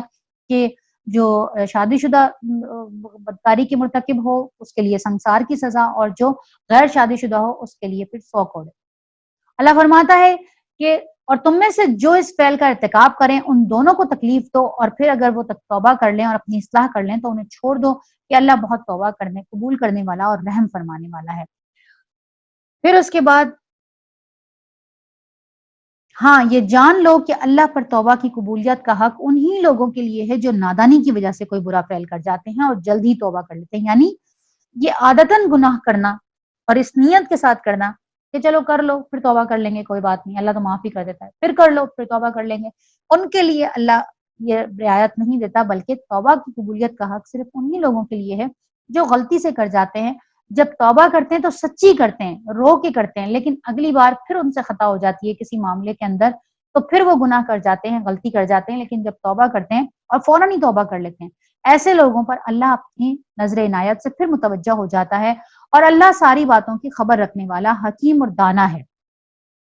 مگر توبہ ان کے لیے نہیں ہے جو برے کام کیے چلے جاتے ہیں، یہاں تک کہ جب ان میں سے کسی کی موت کا وقت آ جاتا ہے اس وقت وہ کہتا ہے کہ اب میں نے توبہ کی، یعنی موت کو سامنے دیکھ کر پھر توبہ نہیں ہے۔ یہ یاد رکھیں کہ کن لوگوں کی توبہ نہیں ہے، ایک تو یہ کہ جب سورج مشرق سے طلوع ہوگا اس وقت توبہ ختم ہو جائے گی، زمین سے جانور نکلے گا تو توبہ ختم ہو جائے گی، اور تیسرا جو شخص موت کو سامنے دیکھ کر یہ کہے، فرعون نے بھی کی تھی توبہ، موت کو جب اس نے سامنے دیکھ لیا، جب وہ غرق ہونے لگا تو اس نے اپنا ہاتھ بلند کیا اور کیا کہا کہ میں ایمان لے کر آیا موسیٰ اور ہارون کے رب کے اوپر۔ تو اللہ نے کہا اب ایمان لے کر آیا، اب اس وقت کا تو ایمان فائدہ دیتا ہی نہیں ہے، جب موت سامنے دیکھ لو تو پھر اس وقت توبہ کی جائے تو وہ قبول نہیں ہوتی، یہ اللہ نے کہہ دیا۔ اور اسی طرح توبہ ان کے لیے بھی نہیں ہے جو مرتے دم تک کافر رہیں، ایسے لوگوں کے لیے تو ہم نے دردناک سزا تیار کر رکھی ہے۔ اے لوگوں جو ایمان لائے ہو، تمہارے لیے یہ حلال نہیں کہ زبردستی عورتوں کے وارث بن بیٹھو، اور نہ یہ حلال ہے کہ انہیں تنگ کر کے اس مہر کا کچھ حصہ اڑانے کی تم کوشش کرو جو تم انہیں دے چکے ہو۔ اب دیکھیں مہر کہاں سے شروع ہو رہا ہے، سورہ بقرہ سے شروع ہو رہا ہے، سورہ نساء میں بیان کر دیا، سورہ بقرہ میں کئی بار دہرایا، پھر دوبارہ سے مہر کی بات آ گئی۔ تو آپ کو لگتا ہے کہ اللہ نے عورت کے ساتھ زیادتی کی ہے، اللہ نے اس کے حقوق کا خیال نہیں رکھا؟ پھر دوبارہ مہر کی بات آ گئی، تمہارے لیے یہ حلال ہی نہیں ہے کہ تم انہیں تنگ کرنے کے لیے اس مہر کا کچھ حصہ اڑانے کی کوشش کرو، اور نہ یہ حلال ہے کہ تم اپنے دل میں یہ سوچ لو کہ کون سا میں نے مہر دینا ہے، میں کون سا دوں گا، یا بغیر مہر کے تم زبردستی اپنے گھر میں کسی عورت کو لاؤ اور زبردستی اس سے نکاح کر لو اس کی اجازت کے بغیر، یہ تمہارے لیے حلال ہی نہیں ہے، پکڑ ہے، بہت بڑی پکڑ ہے۔ پھر کیا کہا اللہ نے؟ ہاں اگر وہ کسی صریح بدچلنی کی مرتکب ہو، یعنی کسی کی بیوی انتہائی بری حرکات کرتی ہو، کھلے یعنی صریح بدکاری کرتی ہو، صاف لکھا ہوا ہے بدچلنی کی مرتکب ہو، تو پھر تمہیں ضرور یہ حق ہے کہ تم ان کا مہر بھی روک لو، تم انہیں اور طریقے سے بھی گھر میں بند رکھو، یا ان کو سمجھاؤ، ان کے ساتھ بھلے طریقے سے زندگی بسر کرو۔ اب دیکھیں اللہ تعالیٰ قرآن میں کتنا صاف کہہ رہا ہے نا کہ عورت کے ساتھ تم بھلے طریقے سے زندگی بسر کرو، اگر وہ تمہیں ناپسند بھی ہوں تو ہو سکتا ہے کہ ایک چیز تمہیں پسند نہیں ہو لیکن اللہ نے اسی میں بہت بھلائی رکھ دی ہو، یعنی کیا کہا کہ اگر تمہیں عورت کی کوئی ایک بات نہیں پسند آتی تو تم درگزر کر دو، ہو سکتا ہے کہ وہ ایک بات تمہیں پسند نہ ہو لیکن اللہ تعالیٰ نے اس کی اور بہت ساری باتوں کے اندر تمہارے لیے بھلائی رکھ دی ہو سکتا ہے وہ تمہاری اولاد کی ایسی تربیت کرے، ہو سکتا ہے وہ تمہارے بچوں کو ایسا پروان چڑھائے اور تمہارے بہت سارے معاملات کو اس طرح سے مینج کرے۔ 100% تو کوئی بھی کسی کی خواہشات پر پورا نہیں اترتا، تو اگر تم دیکھیں آگے احکامات عورت کے لیے بھی ہیں، بہت ساری حدیث ہیں، لیکن اللہ نے صرف عورت ہی کو نہیں کہا، مرد کو بھی اللہ نے ڈائریکٹ حکم دے کر کہا کہ تم عورت کے ساتھ بھلے طریقے سے زندگی گزر کرو، نہیں بھی پسند آتی کوئی بات تو درگزر کرو، اور اگر تم ایک بیوی کی جگہ دوسری بیوی لے کر آنے کا ارادہ کر ہی لو تو پھر تم نے خواہ اسے ڈھیر سارا مال ہی کیوں نہ دے دیا ہو اس میں سے کچھ بھی واپس نہیں لینا۔ یہی بات ہم سورہ بقرہ میں پڑھ چکے ہیں کہ تم ڈھیر سارا مال، کیا یہاں پہ جو عربی کے اندر الفاظ آیا ہے کہ کن تارن، پہاڑ کے برابر بھی اگر تم اسے دے چکے ہو کچھ بھی واپس نہیں لے سکتا مال، کیا تم اسے بہتان لگا کر اور صحیح ظلم کر کے واپس لوگے، اور آخر تم اس سے کیسے واپس لوگے جبکہ تم ایک دوسرے سے لطف اندوز ہو چکے ہو اور وہ تم سے پختہ عہد لے چکی، یعنی نکاح کرتے ہوئے تم نے یہ عہد دیا تھا کہ میں اس کا خیال رکھوں گا، میں اس کو ہر ضرورت کی چیز دوں گا، میں ہر طرح سے، نکاح کیا ہے؟ ایگریمنٹ ہے نا، ایک دوسرے کا خیال رکھنے کا، ایک دوسرے کو ہر طرح سے سکون دینے کا، تو جو کچھ تم نے اس ایگریمنٹ کے بدلے میں اس کو دیا وہ تم کیسے واپس لے سکتے ہو؟ تم ایک سوئی بھی واپس نہیں لے سکتے اس میں۔ دیکھیں کتنا بڑا رائٹ ہے نا عورت کا، تو یہ رائٹ عورت کو بھی پتا ہونا چاہیے اور مرد کو بھی پتا ہونا چاہیے کہ یہ رائٹ اللہ نے عورت کو دیا۔ جب تک یہ دونوں کو نہیں پتا ہوگا معاشرے کے اندر کیسے اچھائی آئے گی، معاشرے میں کیسے چیزیں سلجھیں گی۔ مرد قبر میں ہی چلا جاتا ہے، اس کو پتہ ہی نہیں چلتا کہ سورہ نساء کے اندر عورت کے بارے میں اللہ نے میرے اوپر اب یہ کون دے گا، کس کے حکم ہے، یہ جو حقوق ہیں وہ تو عورت کے ہیں، فرائض کس کے ہیں؟ مرد کے ہیں، تو سورہ نساء کس کو پڑھانی چاہیے؟ مرد کو بھی پڑھانی چاہیے نا۔ تو ماؤں کو چاہیے کہ اگر ان کو ایز اے بیوی یہ حقوق نہیں ملے تو اپنے کم از کم اپنی بیٹیوں کے لیے، اپنی بہوؤں کے لیے، اپنے بیٹوں کو تیار کریں کہ وہ آنے والی کو یہ سارے حقوق دیں، تب معاشرہ صحیح ہوگا انشاءاللہ۔ تو عہد کر لیں، جو لوگ پڑھ رہے ہیں، جو لوگ سن رہے ہیں، وہ اس بات کا عہد کر لیں اپنے بیٹوں سے، اپنے بھائیوں کو کم از کم وہ ضرور یہ پڑھائیں گی اور بتائیں گی کہ اللہ تعالیٰ نے عورتوں کو کتنے حقوق دیے اور یہ حقوق مرد دے گا۔ پھر اللہ فرماتا ہے اور جن عورتوں سے تمہارے باپ نکاح کر چکے ہوں ان سے ہرگز نکاح نہ کرو، پہلے جو ہو چکا وہ ہو چکا، جیسے میں نے آپ کو بتایا نا کہ اپنی جو سوتیلی مائیں ہوتی تھی وہ بیٹوں میں تقسیم ہو جاتی تھی وراثت کی طرح، گھر بھی تقسیم ہو گئے، بیویاں بھی تقسیم ہو گئیں باپ کی، تو اب اللہ نے کہا حرام ہے، جو تمہارے باپ کی بیویاں ہیں ان سے تم ہرگز نکاح نہیں کرو گے، جو پہلے ہو چکا وہ ہو چکا۔ در حقیقت یہ ایک بے حیائی کا فعل ہے، ناپسندیدہ ہے اور برا چلن ہے، تم پر حرام کی گئی۔ اب دیکھیں کون کون حرام کی گئی، یہ پورا ایک لسٹ آ گئی کہ کون کون تم پر حرام ہے۔ تم پر حرام کی گئی تمہاری مائیں، بیٹیاں، بہنیں، پھپھیاں، خالائیں، بھتیجیاں، بھانجیاں، اور تمہاری وہ مائیں جنہوں نے تمہیں دودھ پلایا ہو، اور تمہاری وہ دودھ شریک بہنیں، یعنی اگر کسی لڑکی نے جس عورت کا تم نے دودھ پیا ہے اسی کا دودھ کسی اور لڑکی نے بھی پیا ہے تو وہ تمہاری رضائی بہن ہو گئی، تمہاری دودھ شریک بہن ہو گئی، وہ بھی تمہارے اوپر حرام ہے، تم اس سے نکاح نہیں کر سکتے۔ اور تمہاری بیویوں کی مائیں یعنی ساس حرام ہو گئی، ساس سسر یہ سارے رشتے محرم ہیں، اور تمہاری بیویوں کی وہ لڑکیاں جنہوں نے تمہاری گود میں پرورش پائی ہے، یعنی ان بیویوں کی لڑکیاں جن سے تمہارا تعلق زن و شو کا ہو چکا ہو، یعنی رخصتی بھی ہو گئی تھی کسی عورت کے ساتھ اور اس کی کوئی بیٹی بھی ہے تو اب تم اس کی بیٹی سے نکاح نہیں کر سکتے، یعنی تم نے وہ اس کے پہلے شوہر سے بیٹی موجود ہے تو تم یہ چاہو کہ بھئی پہلے تو یہی ہوتا تھا نا معاشرہ میں، آپ کو بتا رہی ہوں کس طرح کا خراب معاشرہ تھا، وہ اپنے باپ کی بیویوں سے نکاح کر لیتے تھے، تو پھر اپنی بیویوں کے پہلے شوہروں کی بیٹیوں سے کہاں ان کے اندر یہ حرمت تھی. تو اللہ تعالیٰ نے اتنی ڈیٹیل میں جا کے بتایا کہ اگر کسی عورت سے تم نکاح کر چکے ہو، رخصتی ہو چکی ہے تمہارا تعلق اس کے ساتھ قائم ہو چکا ہے، تو اگر اس کی کوئی جوان بیٹی ہے جو یا تو وہ کہ جو تمہاری گود میں پرورش پائی ہے وہ بھی حرام ہے، اور وہ جو پہلے سے جوان تھی پہلے شوہر کی بیٹی تھی لیکن وہ بھی تمہارے لیے حرام ہو گئی. اگر صرف نکاح کا نکاح ہوا ہو، تعلق زن و شو نہ ہوا ہو، تو انہیں چھوڑ کر ان کی لڑکیوں سے نکاح کر لینے میں کوئی مواخذہ نہیں ہے. یعنی اگر کسی عورت کے ساتھ تم نے نکاح کیا لیکن پھر ٹوٹ گیا، کوئی بڑی عمر کی عورت تھی، اسے تم نے نکاح کیا اور رخصتی نہیں ہوئی، صرف نکاح ہوا ٹوٹ گیا، اس کے بعد اگر اس کی بیٹی سے تم نکاح کرو تو کوئی حرج نہیں ہے اس کے اندر. اور تمہارے ان بیٹوں کی بیویاں جو تمہاری صلب سے ہوں، یعنی تمہارے سگے بیٹے، تمہاری سگی بہو ہیں، وہ بھی حرام ہے تمہارے اوپر. اور یہ بھی تم پر حرام کر دیا گیا کہ ایک نکاح میں 2 بہنوں کو جمع کرو، یعنی 2 سگی بہنیں ایک نکاح میں، سالی اور بہنوئی کا رشتہ، یہ بھی حرام ہے. یہ پہلے حرام نہیں تھا، یہ بعد میں حرام ہوا ہے، مگر پہلے جو ہو گیا سو ہو گیا. اللہ بخشنے والا اور رحم کرنے والا ہے. اور وہ عورتیں بھی تم پر حرام ہیں جو کسی دوسرے کے نکاح میں ہوں. محسنات، اللہ تعالیٰ نکاح میں جانے والی عورت کو محسنات کہتا ہے، یعنی حصار میں رہنے والی، حفاظت میں رہنے والی، کسی قلعے میں، مضبوط قلعے میں محفوظ عورت. البتہ ایسی عورتیں اس سے مستثنا ہیں جو جنگ میں تمہارے ہاتھ آئیں، یہ اللہ کا قانون ہے جس کی پابندی تم پر لازم کی گئی. اب یہ بات سنیے گا، سمجھیے گا اس بات کو. یہ جنگیں ہوتی تھی، آمنے سامنے ہوتی تھی، لڑائیاں ہوتی تھی، ایک دوسرے کے اوپر ظلم اور زیادتی کے ساتھ ہوتی تھی، بہت زیادہ رجحان تھا ایک دوسرے کو، قبیلوں کو اوپر حملہ کر دینا، مارنا، اور ان کی عورتوں کو اپنا غلام باندی بنا لینا، لونڈیا بنا لینا. وہ معاشرہ ایسا ہی تھا، یہ کوئی آئیڈیل معاشرہ نہیں تھا. لیکن چونکہ اس معاشرے کے اندر قرآن نازل ہو رہا ہے تو وہاں پہ بار بار لونڈیوں کا ذکر آئے گا. لیکن اس ذکر کے اندر کیا چیز آئے گی، آپ اس پہ بھی نوٹ کیجئے گا کہ اللہ نے اس لونڈیوں والے اور غلام والے معاشرے کو کیسے ختم کر کے ان چیزوں سے پاک کیا، کیسے رغبت دلائی. آگے بھی احکامات آئیں گے، دیکھیے گا آپ کہ اللہ تعالیٰ کیسے کہتا ہے کہ اتنی چیزوں کا کفارہ، اتنے باندی اور غلام آزاد کر دو. کیوں؟ کیونکہ جو کوئی تمہارے پاس ہیں پہلے سے موجود، ان کو آزاد کر کر کے وہ معاشرہ پاک کر دو. اب دیکھ لیں الحمدللہ ثم الحمدللہ، ہم نہیں دیکھتے کہ اپنے ارد گرد کوئی ایسا معاشرہ ہے اور کسی آزاد انسان کو کوئی اغوا کر کے آگے بیچ دیتا ہے. انتہائی بڑا گناہ ہے انسانوں کی خرید و فروخت. لیکن یہ چونکہ معاشرہ ایسا تھا،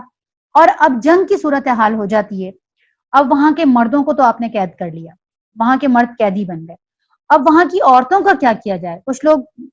باندی والے معاملے کے اندر، لونڈیوں والے معاملے کے اندر بہت کنفیوز ہوتے ہیں کہ یہ اللہ نے کیوں ایسے رکھا. تو اب آپ یہ دیکھیے کہ ان عورتوں کا کیا کیا جائے. اگر ان عورتوں کو کھلا چھوڑ دیا جائے گا تو معاشرہ سارا تباہ اور برباد ہو جائے گا، خراب ہو جائے گا. تو ان باندیوں کو جیسے مال غنیمت بٹا کرتا تھا، جیسے مال غنیمت ہر ایک کے حصے میں آتا تھا، اسی طرح سے یہ لونڈیاں بھی ہر ایک کے حصے میں آ جاتی تھی کہ یہ صرف اپنے مالک کے ہی پاس رہے گی، اب یہ کسی اور کے پاس نہیں جائے گی. پھر اس کے بعد اس کو بھی کیسے ختم کیا، اس کو بھی ایسے ختم کیا کہ اللہ، ہم آگے پڑھیں گے انشاءاللہ تعالیٰ کہ اللہ تعالیٰ کیا کہتا ہے کہ اگر تمہارے لونڈی اور غلام، یعنی تمہارے پاس لونڈی بھی اور غلام بھی ہیں، اور وہ اب ایمان لے کر آ رہے ہیں، اور وہ اب تمہارے ساتھ چاہ رہے ہیں کہ جتنے میں تم نے انہیں خریدا ہے، یا تمہارے پاس وہ ویسے آ گئے تھے مال غنیمت کے طور پر، اب وہ چاہتے ہیں کہ کچھ مال دے کے تم انہیں آزاد کر دو اور وہ آپس میں نکاح کر لیں، تو اللہ نے اس کا حکم دیا ہے کہ تم یہ کرو. اگر وہ چاہتے ہیں کہ آزاد ہو جائیں اور وہ ایمان لے آئیں تو تم ان کو چھوڑ دو، وہ آپس میں اپنا گھر بسا لیں، آپس میں تمہیں کچھ رقم دے دیں یا تمہیں قسطوں میں کچھ ادا کر دیں، یا تم ان کے ساتھ رحم کا معاملہ کرو تو تمہیں چھوڑ دو، کفارے کے طور پہ بھی چھوڑ دو. تو یہ ذہن میں رکھیے گا کہ اللہ تعالیٰ نے اس معاشرے کو اس طرح غلام اور لونڈی سے آزاد کیا. تو پھر اللہ کہتا ہے کہ ان کے سوا جتنی عورتیں ہیں انہیں تم اپنے اموال کے ذریعے سے حاصل کرنا تمہارے لیے حلال کر دیا گیا، یعنی یہ عورتیں حرام ہیں. اس کے علاوہ تم کسی بھی عورت سے نکاح کر سکتے ہیں لیکن مہر دے کر، بشرطیے کہ حصار نکاح میں ان کو محفوظ کرو. یعنی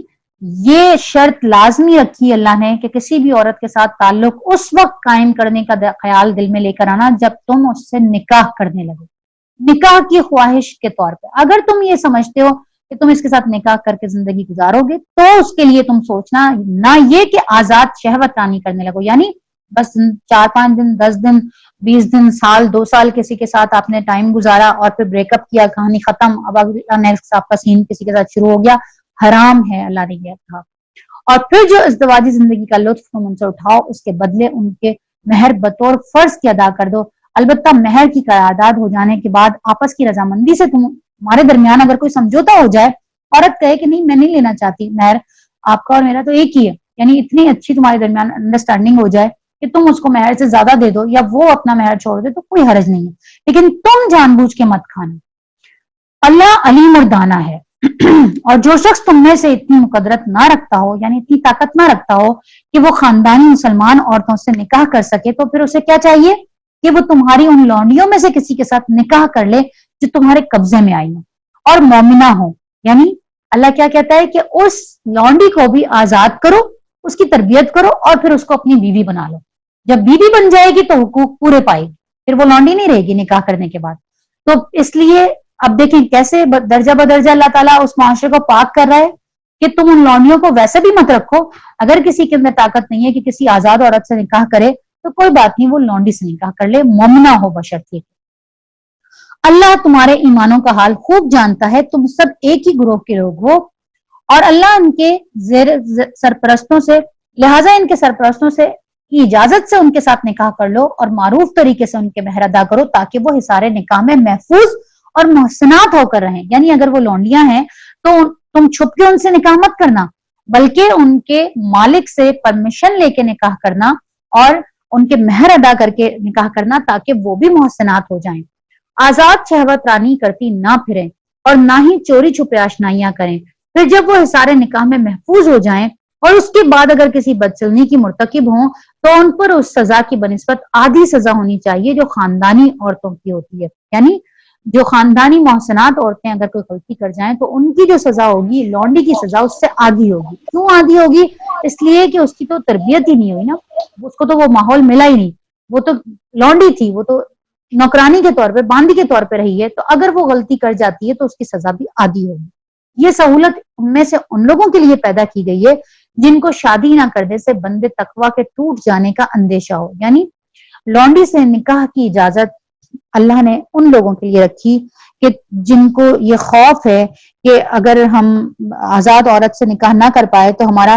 تقوی جو ہے وہ خراب نہ ہو جائے اور ہم کوئی غلط حرکت نہ کر بیٹھیں ان کے لیے۔ لیکن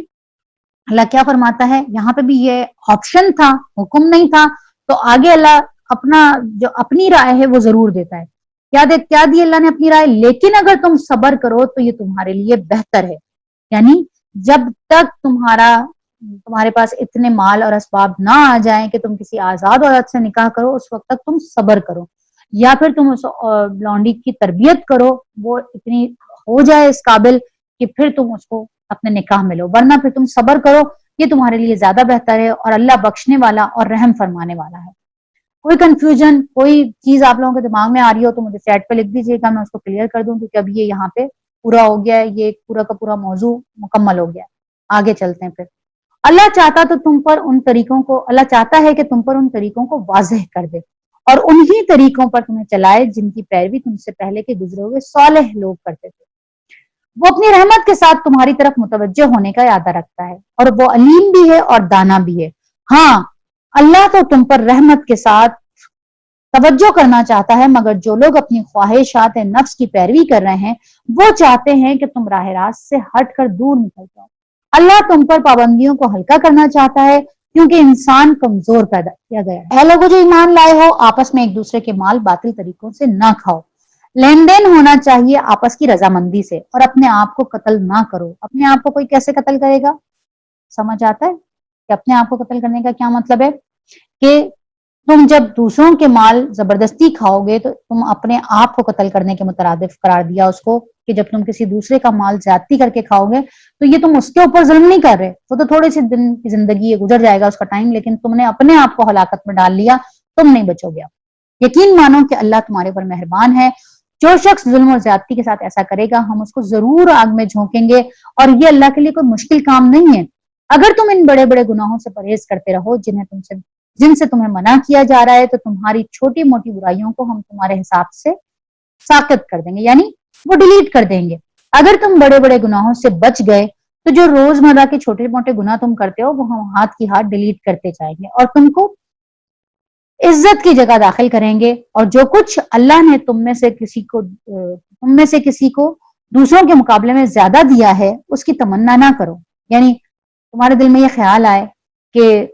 اللہ نے ان کو تو زیادہ دیا ہے، یا عورت کے دل میں خیال آئے کہ مرد کے پاس زیادہ اختیارات ہیں یا زیادہ اس کو فضیلت دے دی، تو تم لوگ اس طرح کے خیالات دل میں مت لے کر آؤ۔ جو کچھ مردوں نے کمایا اسی کے مطابق ان کا حصہ ہے، اور جو کچھ عورتوں نے کمایا اس کے مطابق ان کا حصہ ہے، یعنی عورت اور مرد کی کمائی جو دنیا میں بھی اللہ نے کہا کہ ان کا حصہ ہے، اور آخرت کے اندر بھی جو کوئی کمائے گا وہ اپنا حصہ پورا پورا پائے گا۔ ہاں، اللہ سے اس کے فضل کی دعا مانگتے رہو، یقیناً اللہ ہر چیز کا علم رکھتا ہے۔ اور ہم نے ہر اس ترکے کے حقدار مقرر کر دیے جو والدین اور رشتہ دار چھوڑیں۔ اب رہے وہ لوگ جن سے تمہارے عہد و پیمان ہوں تو ان کا حصہ انہیں دے دو، یقیناً اللہ ہر چیز پر نگراں ہے۔ یعنی اگر تم نے کسی کے ساتھ کوئی وعدہ کیا ہوا ہے، کوئی تمہارا ایسا ہے، کوئی دوست ساتھی جو تمہیں لگتا ہے مستحق ہے اور تم نے اس کو کچھ دینا تھا، تو تم اس کو اپنی 1/3 کے اندر سے دے سکتے ہو۔ یہ تو وہ حصے ہیں جو اللہ نے مقرر کر دیے، ان میں رد و بدل نہیں ہو سکتی۔ مرد عورتوں پر قوام ہیں اس بنا پر کہ اللہ نے ان میں سے ایک کو دوسرے پر فضیلت دی ہے، اور اس بنا پر کہ مرد اپنے مال خرچ کرتے ہیں۔ ہر صورت پہ میں نے آپ کو پورا گنوا دیا، ہر صورت میں ہر حالت میں مرد کی ذمہ داری ہے نان نفقہ پورا کرنے کی، اس کے اخراجات پورے کرنے کی۔ عورت کو بالکل بری الذمہ قرار دیا، تو پھر اس لیے اللہ تعالیٰ نے مرد کو اپر ہینڈ رکھا، ایک درجہ اوپر رکھا، اور اس بنا پر بھی کہ اللہ تعالیٰ نے مرد کو فضیلت دی، وہ طاقتور ہے، وہ دفاع بھی کر سکتا ہے، اس کی باڈی بھی اللہ نے ایسی بنائی ہے کہ عورت جو ہے وہ کمزور بنائی گئی ہے، اس کا جسم الگ چیزوں کے لیے بنایا، مرد کا جسم الگ چیزوں کے لیے بنایا۔ تو اللہ تعالیٰ نے کسی ایک کو اپر ہینڈ رکھنا تھا تو مرد کو رکھا گیا، اور پھر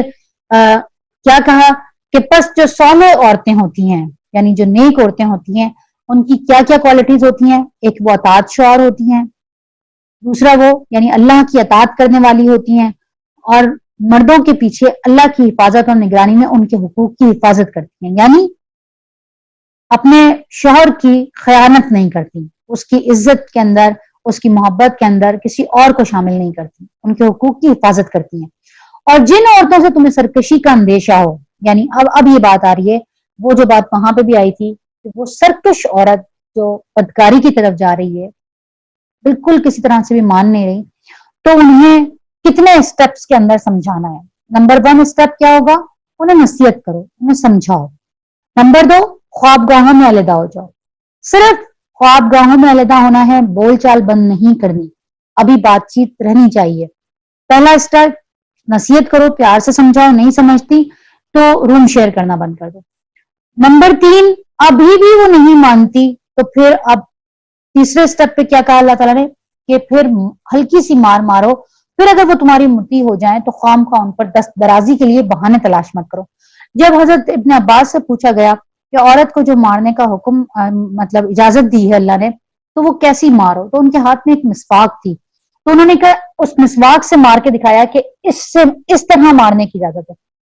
ہمارے ہاں تو مرد جب مارنا شروع تو وہ تو مارنا ہی ڈنڈے سے شروع ہوتا ہے، اس سے پہلے تو اس کا اطمینان ہی نہیں ہوتا اس کو کہ میں ہلکی پھلکی مار سے تو اس کو تسلی نہیں ہوتی۔ کوئی اگر یہ سمجھتا ہے کہ اللہ نے مرد کو چھوٹ دے دی ہے، کھلی چھوٹ دے دی ہے، کوئی پوچھ نہیں ہے، تو ایسا نہیں ہے۔ اللہ نے پوچھ کرنی ہے، اور اللہ آگے بھی کہہ رہا ہے کہ پھر اگر وہ تمہاری موتی ہو جائیں، یعنی وہ اس بدکاری سے رک جائیں جو وہ کر رہی تھی، اس سرکشی سے رک جائیں، تو پھر خام خواہ تم ان پہ ہاتھ اٹھانے کے لیے بہانے مت تلاش کرو۔ یہ اللہ کو بھی پتا ہے کہ تم نے خام خواہ اٹھایا ہے، یا جتنا اللہ نے حکم دیا تھا تم اس سے حد سے بڑھے ہو یا نہیں۔ اور ایک اور بات کہ اللہ تعالیٰ نے چہرے پہ مارنے سے سختی سے منع ہے، سختی سے منع ہے کہ کسی کے چہرے پہ مت مارو، چہرے پہ مارنا عزت نفس کو مجروح کر دیتا ہے، تو چہرے پہ مارنا ویسے بھی منع ہے۔ پھر اللہ نے کیا کہا؟ یقین رکھو کہ اوپر اللہ موجود ہے، تمہیں اگر میں نے ایک درجہ دیا ہے تو تم یہ مت سمجھنا کہ تم سارے درجے خود ہی لے لو، تم سب کے اوپر میں موجود ہوں، میں نے ہی تمہیں وہ درجہ دیا ہے، اور جو سب سے بڑا اللہ اوپر موجود ہے وہ بالا اور برتر ہے، یعنی تم سب کو کنٹرول کرنے والا میں موجود ہوں اور میں دیکھ بھی رہا ہوں۔ اگر تم لوگوں کو کہیں میاں بیوی کے تعلقات بگڑ جانے کا اندیشہ ہو تو ایک حکم یعنی حکمت والا آدمی درمیان کا آدمی مرد کے رشتہ داروں میں سے لے لو اور ایک عورت کے رشتہ داروں میں سے مقرر کرو، وہ دونوں اگر اصلاح کرنا چاہیں گے، یعنی مرد اور عورت اگر اصلاح کرنا چاہیں گے تو اللہ ان کے درمیان موافقت کی کوئی صورت نکال دے گا۔ اللہ سب کچھ جانتا ہے اور وہ باخبر ہے، یعنی یہ اس وقت ہوگا جب مرد اور عورت کے معاملات ہاتھ سے نکل جائیں گے تو اب دونوں خاندانوں میں سے ایک ایک مرد آئے اور وہ پھر ان کے معاملات کو سلجھانے کی کوشش کرے۔ اللہ کے رسول صلی اللہ علیہ وسلم نے بیویوں کو مارنے کی جب کبھی بھی اجازت دی ہے، بادل ناخواستہ دی ہے، اور پھر بھی آپ نے اسے ناپسند فرمایا۔ تاہم اللہ کے رسول صلی اللہ علیہ وسلم نے فرمایا کہ منہ پر نہ مارا جائے، بے رحمی سے نہ مارا جائے، اور ایسی کسی چیز سے نہ مارا جائے جو جسم پر نشان چھوڑ جائے۔ اللہ کہتا ہے کہ اللہ پھر باخبر ہے، اور تم سب اللہ کی بندگی کرو، اس کے ساتھ کسی کو شریک نہ بناؤ، ماں باپ کے ساتھ نیک برتاؤ کرو، قرابت داروں اور یتیموں اور مسکینوں کے ساتھ حسن سلوک سے پیش آؤ، اور پڑوسی رشتہ دار سے، اجنبی ہمسائے سے، پہلو کے ساتھی سے اور مسافر سے، اور ان لونڈی اور غلاموں سے جو تمہارے قبضے میں ہو احسان کا معاملہ رکھو۔ یقین جانو کہ اللہ کسی ایسے شخص کو پسند نہیں کرتا جو اپنے کردار میں مغرور ہو اور اپنی بڑائی پر فخر کرے، اور ایسے لوگ بھی اللہ کو پسند نہیں ہیں جو کنجوسی کرتے ہیں اور دوسروں کو بھی کنجوسی کی ہدایت کرتے ہیں،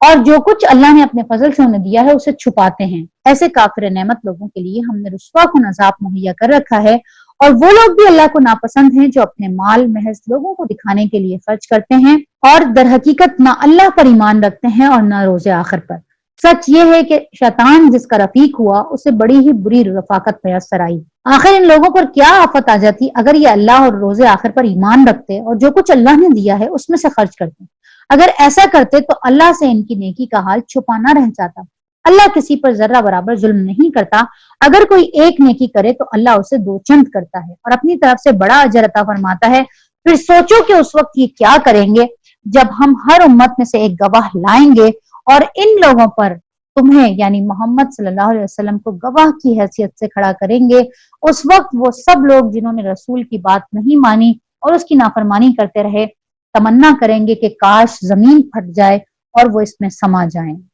کے بارے میں آتا ہے نا کہ اللہ کے رسول صلی اللہ علیہ وسلم نے یہ آیت جو ہے وہ سنی اور اس قدر روئے کہ آپ کی ساری داڑھی مبارک آنسوؤں سے تر ہو گئی کہ اس وقت کیا ہوگا کہ جب اللہ لوگوں کو کھڑا کرے گا اور ان کے درمیان آپ کو کھڑا کرے گا، کہ آپ ہی کے بھائی بند تھے نا انکار کرنے والے، تو یہ کیا اس وقت ان کی حالت ہوگی کہ یہ سوچیں گے کہ زمین پھٹے اور ہم اس کے اندر چلے جائیں۔ وہاں یہ اپنی کوئی بات اللہ سے نہ چھپا سکیں گے۔ اے لوگوں جو ایمان لائے ہو، جب تم نشے کی حالت میں ہو تو نماز کے قریب نہ جاؤ۔ اب آپ کو یاد ہے سورہ بقرہ کے اندر ہم پڑھ کے گئے تھے کہ اللہ تعالیٰ ان لوگوں نے پوچھا تھا کہ شراب کے بارے میں اور جوا کے بارے میں کیا حکم کیا ہے اس کے بارے میں رائے، تو اللہ نے کیا کہا تھا کہ اس کا جو گناہ ہے وہ اس کے اس کا جو نقصان ہے وہ اس کے فائدے سے بڑھ کر ہے۔ تھوڑا سا فائدہ ہے، وقتی فائدہ ہے، لیکن اس کا نقصان اس سے زیادہ ہے، اس کا گناہ اس سے زیادہ ہے۔ تو پھر اللہ نے کیا کہا کہ جب تم یہ دوسرا حکم آیا کہ جب تم نشے کی حالت میں ہو تو نماز کے قریب نہ جاؤ۔ نماز اس وقت پڑھنی چاہیے جب تم یہ جانو کہ کیا کہہ رہے ہو۔ اب یہ دوسرا حکم آیا ہے شراب کے متعلق ہی، یہ دوسرا حکم آیا ہے۔ ابھی بھی شراب کا حتمی حکم نہیں ہے کہ حرام ہو گئی، بس کیا حکم دیا کہ نماز ایسی حالت میں جاؤ نماز کے قریب کہ جب تمہیں پتا ہو کہ یہ تم کیا کہہ رہے ہو۔ اصل میں ہوا کیا تھا کہ لوگ جو ہے وہ اکثر اوقات کھانے کے سلیائی الکافرون کے اندر بہت کلیئر اللہ نے کہا کہ کہہ دو کہ میں ان کو نہیں مانتا جن کو تم مانتے ہو، جو تمہارے خدا ہیں ان کو میں نہیں مانتا۔ لیکن جب انہوں نے نماز پڑھائی تو نماز کے اندر انہوں نے کیا کہا، انہوں نے یہ الفاظ ادا کر دیے کہ جن کو تم مانتے ہو ان کو میں بھی مانتا ہوں، یعنی انہیں سمجھ ہی نہیں آئی، وہ نشے کی حالت کے اندر شراب کی غلبے کے اندر وہ یہ کہہ گئے۔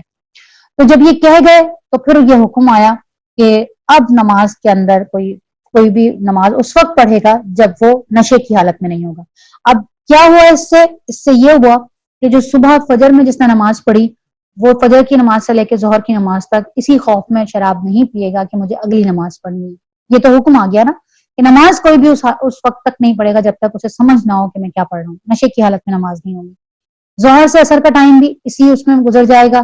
کہ انسان یہ کہے گا کہ بھئی میں نے عصر کی نماز پڑھنی ہے تو میں شراب کیسے پی لوں، اور عصر سے مغرب اور مغرب سے عشاء، یعنی اب صرف رات ہی کا وقت بچا، اور رات کو پھر تہجد کے لیے اللہ کہتا ہے کہ ان ناشئۃ اللیل ہی اشد واقوام واقوام مقیلا، کہ رات کا وقت جو ہے وہ تمہارے لیے بہترین وقت ہے کہ جب تم اللہ کے آگے جھکو، تو وہ بھی ترغیب دے دی گئی۔ یعنی حکم نہیں دیا, حرام نہیں قرار دیا, لیکن ایسا بنا دیا اس کو کہ شراب اب خود بخود چھوٹنے لگے گی. اب اللہ تعالیٰ اس طرح فرما رہا ہے اگلا حکم کیا, اسی طرح سے جنابت کی حالت میں بھی نماز کے قریب تک نہ جاؤ جب تک تم غسل نہ کر لو, الا یہ کہ راستے سے گزرتے ہو اور کبھی ایسا ہو کہ تم بیمار ہو یا سفر میں ہو, یا تم میں سے کوئی شخص رفع حاجت کر کے آئے, یا تم نے عورتوں سے لمس کیا ہو اور پھر پانی نہ ملے تو پاک مٹی سے کام لو اور اس سے اپنے چہروں اور ہاتھوں پر مسح کر لو, بے شک اللہ نرمی سے کام لینے والا ہے اور بخشش فرمانے والا ہے. یہاں پہ بھی ایک بات اللہ نے کیا کہی, یہ قانون تھا کہ اگر پانی نہیں ہے تو تیمم کرو. یہ بہت بڑی نعمت اللہ کی طرف سے اتری کہ اگر پانی نہیں ہے تو بھی انسان پاک ہو سکتا ہے مٹی کے ساتھ. تم نے ان لوگوں کو بھی دیکھا جنہیں کتاب کے علم میں سے کچھ حصہ دیا گیا اور وہ خود ضلالت کے خریدار بنے ہوئے ہیں اور چاہتے ہیں کہ تم بھی راہ گم کر دو. اللہ تمہارے دشمنوں کو خوب جانتا ہے اور تمہاری ہدایت اور مددگاری کے لیے اللہ ہی کافی ہے. جو لوگ یہودی بن گئے ہیں ان میں سے کچھ لوگ ہیں جو الفاظ کو ان کے محل سے پھیر دیتے ہیں اور دین حق کے خلاف نیش زنی کرنے کے لیے اپنی زبانوں کو توڑ موڑ کر کہتے ہیں سمعنا و عصینا, یعنی ہم نے سن لیا لیکن ہم اطاعت نہیں کریں گے, اور اسمع غیر مسمعین اور رائنا, حالانکہ اگر وہ یہ کہتے کہ سمعنا و اطعنا, ہم نے سنا اور ہم نے اطاعت کی, اور اسمع اور انظرنا, یعنی ہم سنیں گے اور انظرنا ہماری طرف نظر کرم کیجئے, تو ان کے لیے زیادہ بہتر تھا اور زیادہ سیدھا راستہ تھا. مگر ان پر تو ان کی باطل پرستی کی بدولت اللہ کی پھٹکار پڑی ہوئی ہے, اس لیے وہ کم ہی ایمان لاتے ہیں. اے وہ لوگوں جنہیں کتاب دی گئی تھی, مان لو اس کتاب کو جو ہم نے اب نازل کی ہے اور جو اس کتاب کی تصدیق اور تائید کرتی ہے جو تمہارے پاس پہلے سے موجود تھی. اس پر ایمان لے آؤ قبل اس کے کہ ہم چہرے بگاڑ کر پیچھے پھیر دیں یا ان کو اس طرح لعنت زدہ کر دیں جس طرح سبت والوں کے ساتھ ہم نے کیا تھا. اور یاد رکھو اللہ کا حکم نافذ ہو کر رہتا ہے, اللہ بس شرک ہی کو معاف نہیں کرتا, اس کے ماں سوا دوسرے جس قدر گناہ ہے وہ جس کے لیے چاہتا ہے معاف کر دیتا ہے. اللہ کے ساتھ جس نے کسی اور کو شریک ٹھہرایا تو اس نے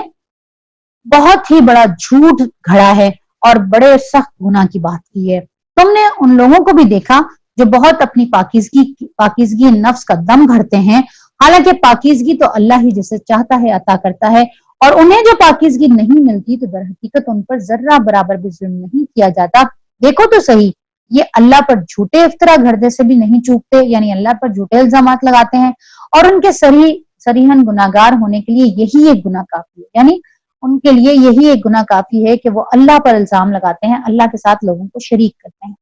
کیا تم نے ان لوگوں کو نہیں دیکھا جنہیں کتاب کے علم میں سے کچھ حصہ دیا گیا اور ان کا حال یہ ہے کہ وہ جبت اور طاغوت کو مانتے ہیں اور کافروں کے متعلق کہتے ہیں کہ ایمان لانے والوں سے تو یہی زیادہ سیدھے راستے پر ہیں. ایسے ہی لوگ ہیں جن پر اللہ نے لعنت کی ہے, اور جس پر اللہ لعنت کر دے تو تم اس کا کوئی مددگار نہیں پاؤ گے. کیا حکومت میں ان کا کوئی حصہ ہے؟ اگر ایسا ہوتا تو یہ دوسروں کو ایک پھوٹی کوڑی تک نہ دیتے. پھر کیا یہ دوسروں سے اس لیے حسد کرتے ہیں کہ اللہ نے انہیں اپنے فضل سے نواز دیا؟ اگر یہ بات ہے تو انہیں معلوم ہو کہ ہم نے تو ابراہیم علیہ السلام کی اولاد کو کتاب اور حکمت کی تعلیم عطا کی اور ملک عظیم بخش دیا, مگر ان میں سے کوئی اس پر ایمان لایا اور کوئی اس سے منہ موڑ گیا, اور منہ موڑنے والوں کے لیے تو بس جہنم کی بھڑکتی ہوئی آگ ہی کافی ہے. جن لوگوں نے ہماری آیات کو ماننے سے انکار کر دیا ہے انہیں بالیقین ہم آگ میں جھونکیں گے, اور جب ان کی بدن کی کھال گل جائے گی تو اس کی جگہ دوسری کھال پیدا کر دیں گے تاکہ وہ خوب عذاب کا مزہ چکھیں. اللہ بڑی قدرت رکھتا ہے اور اپنے فیصلوں کو عمل میں لانے کی خوب حکمت جانتا ہے. اور جن لوگوں نے ہماری آیات کو مان لیا اور نیک عمل کیے ان کو ہم ایسے باغوں میں داخل کر دیں گے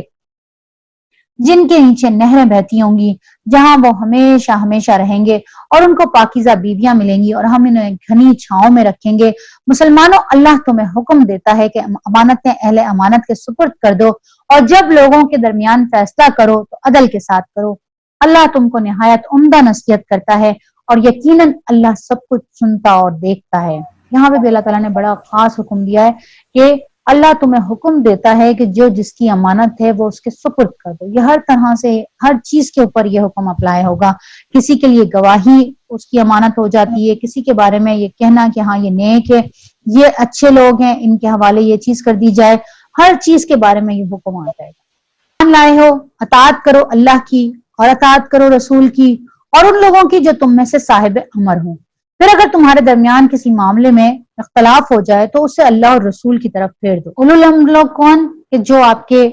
حاکم ہیں. اس وقت تک ان کی اطاعت جائز ہے جب تک وہ آپ کو اللہ کے خلاف کوئی حکم نہ دیں, کوئی ایسا حکم نہ دیں کہ جو صریحاً اللہ کے اور اللہ کے رسول کے احکامات کی خلاف ورزی کرتا ہو. اس کے علاوہ ان کے احکامات ماننے کا بھی حکم ہے.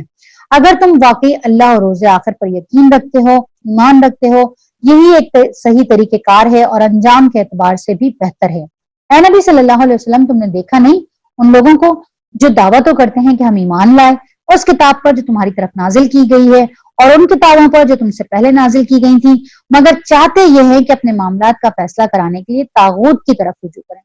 حالانکہ انہیں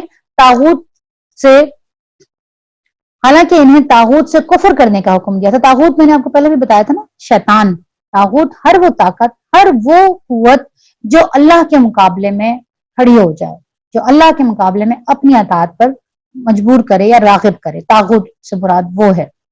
اور وہی قانون الہی کے سوا کسی دوسرے قانون کے مطابق فیصلہ کرتا ہو. کوئی بھی چیز جو اللہ کے مقابلے میں آ جائے وہ طاغوت کہلاتی ہے.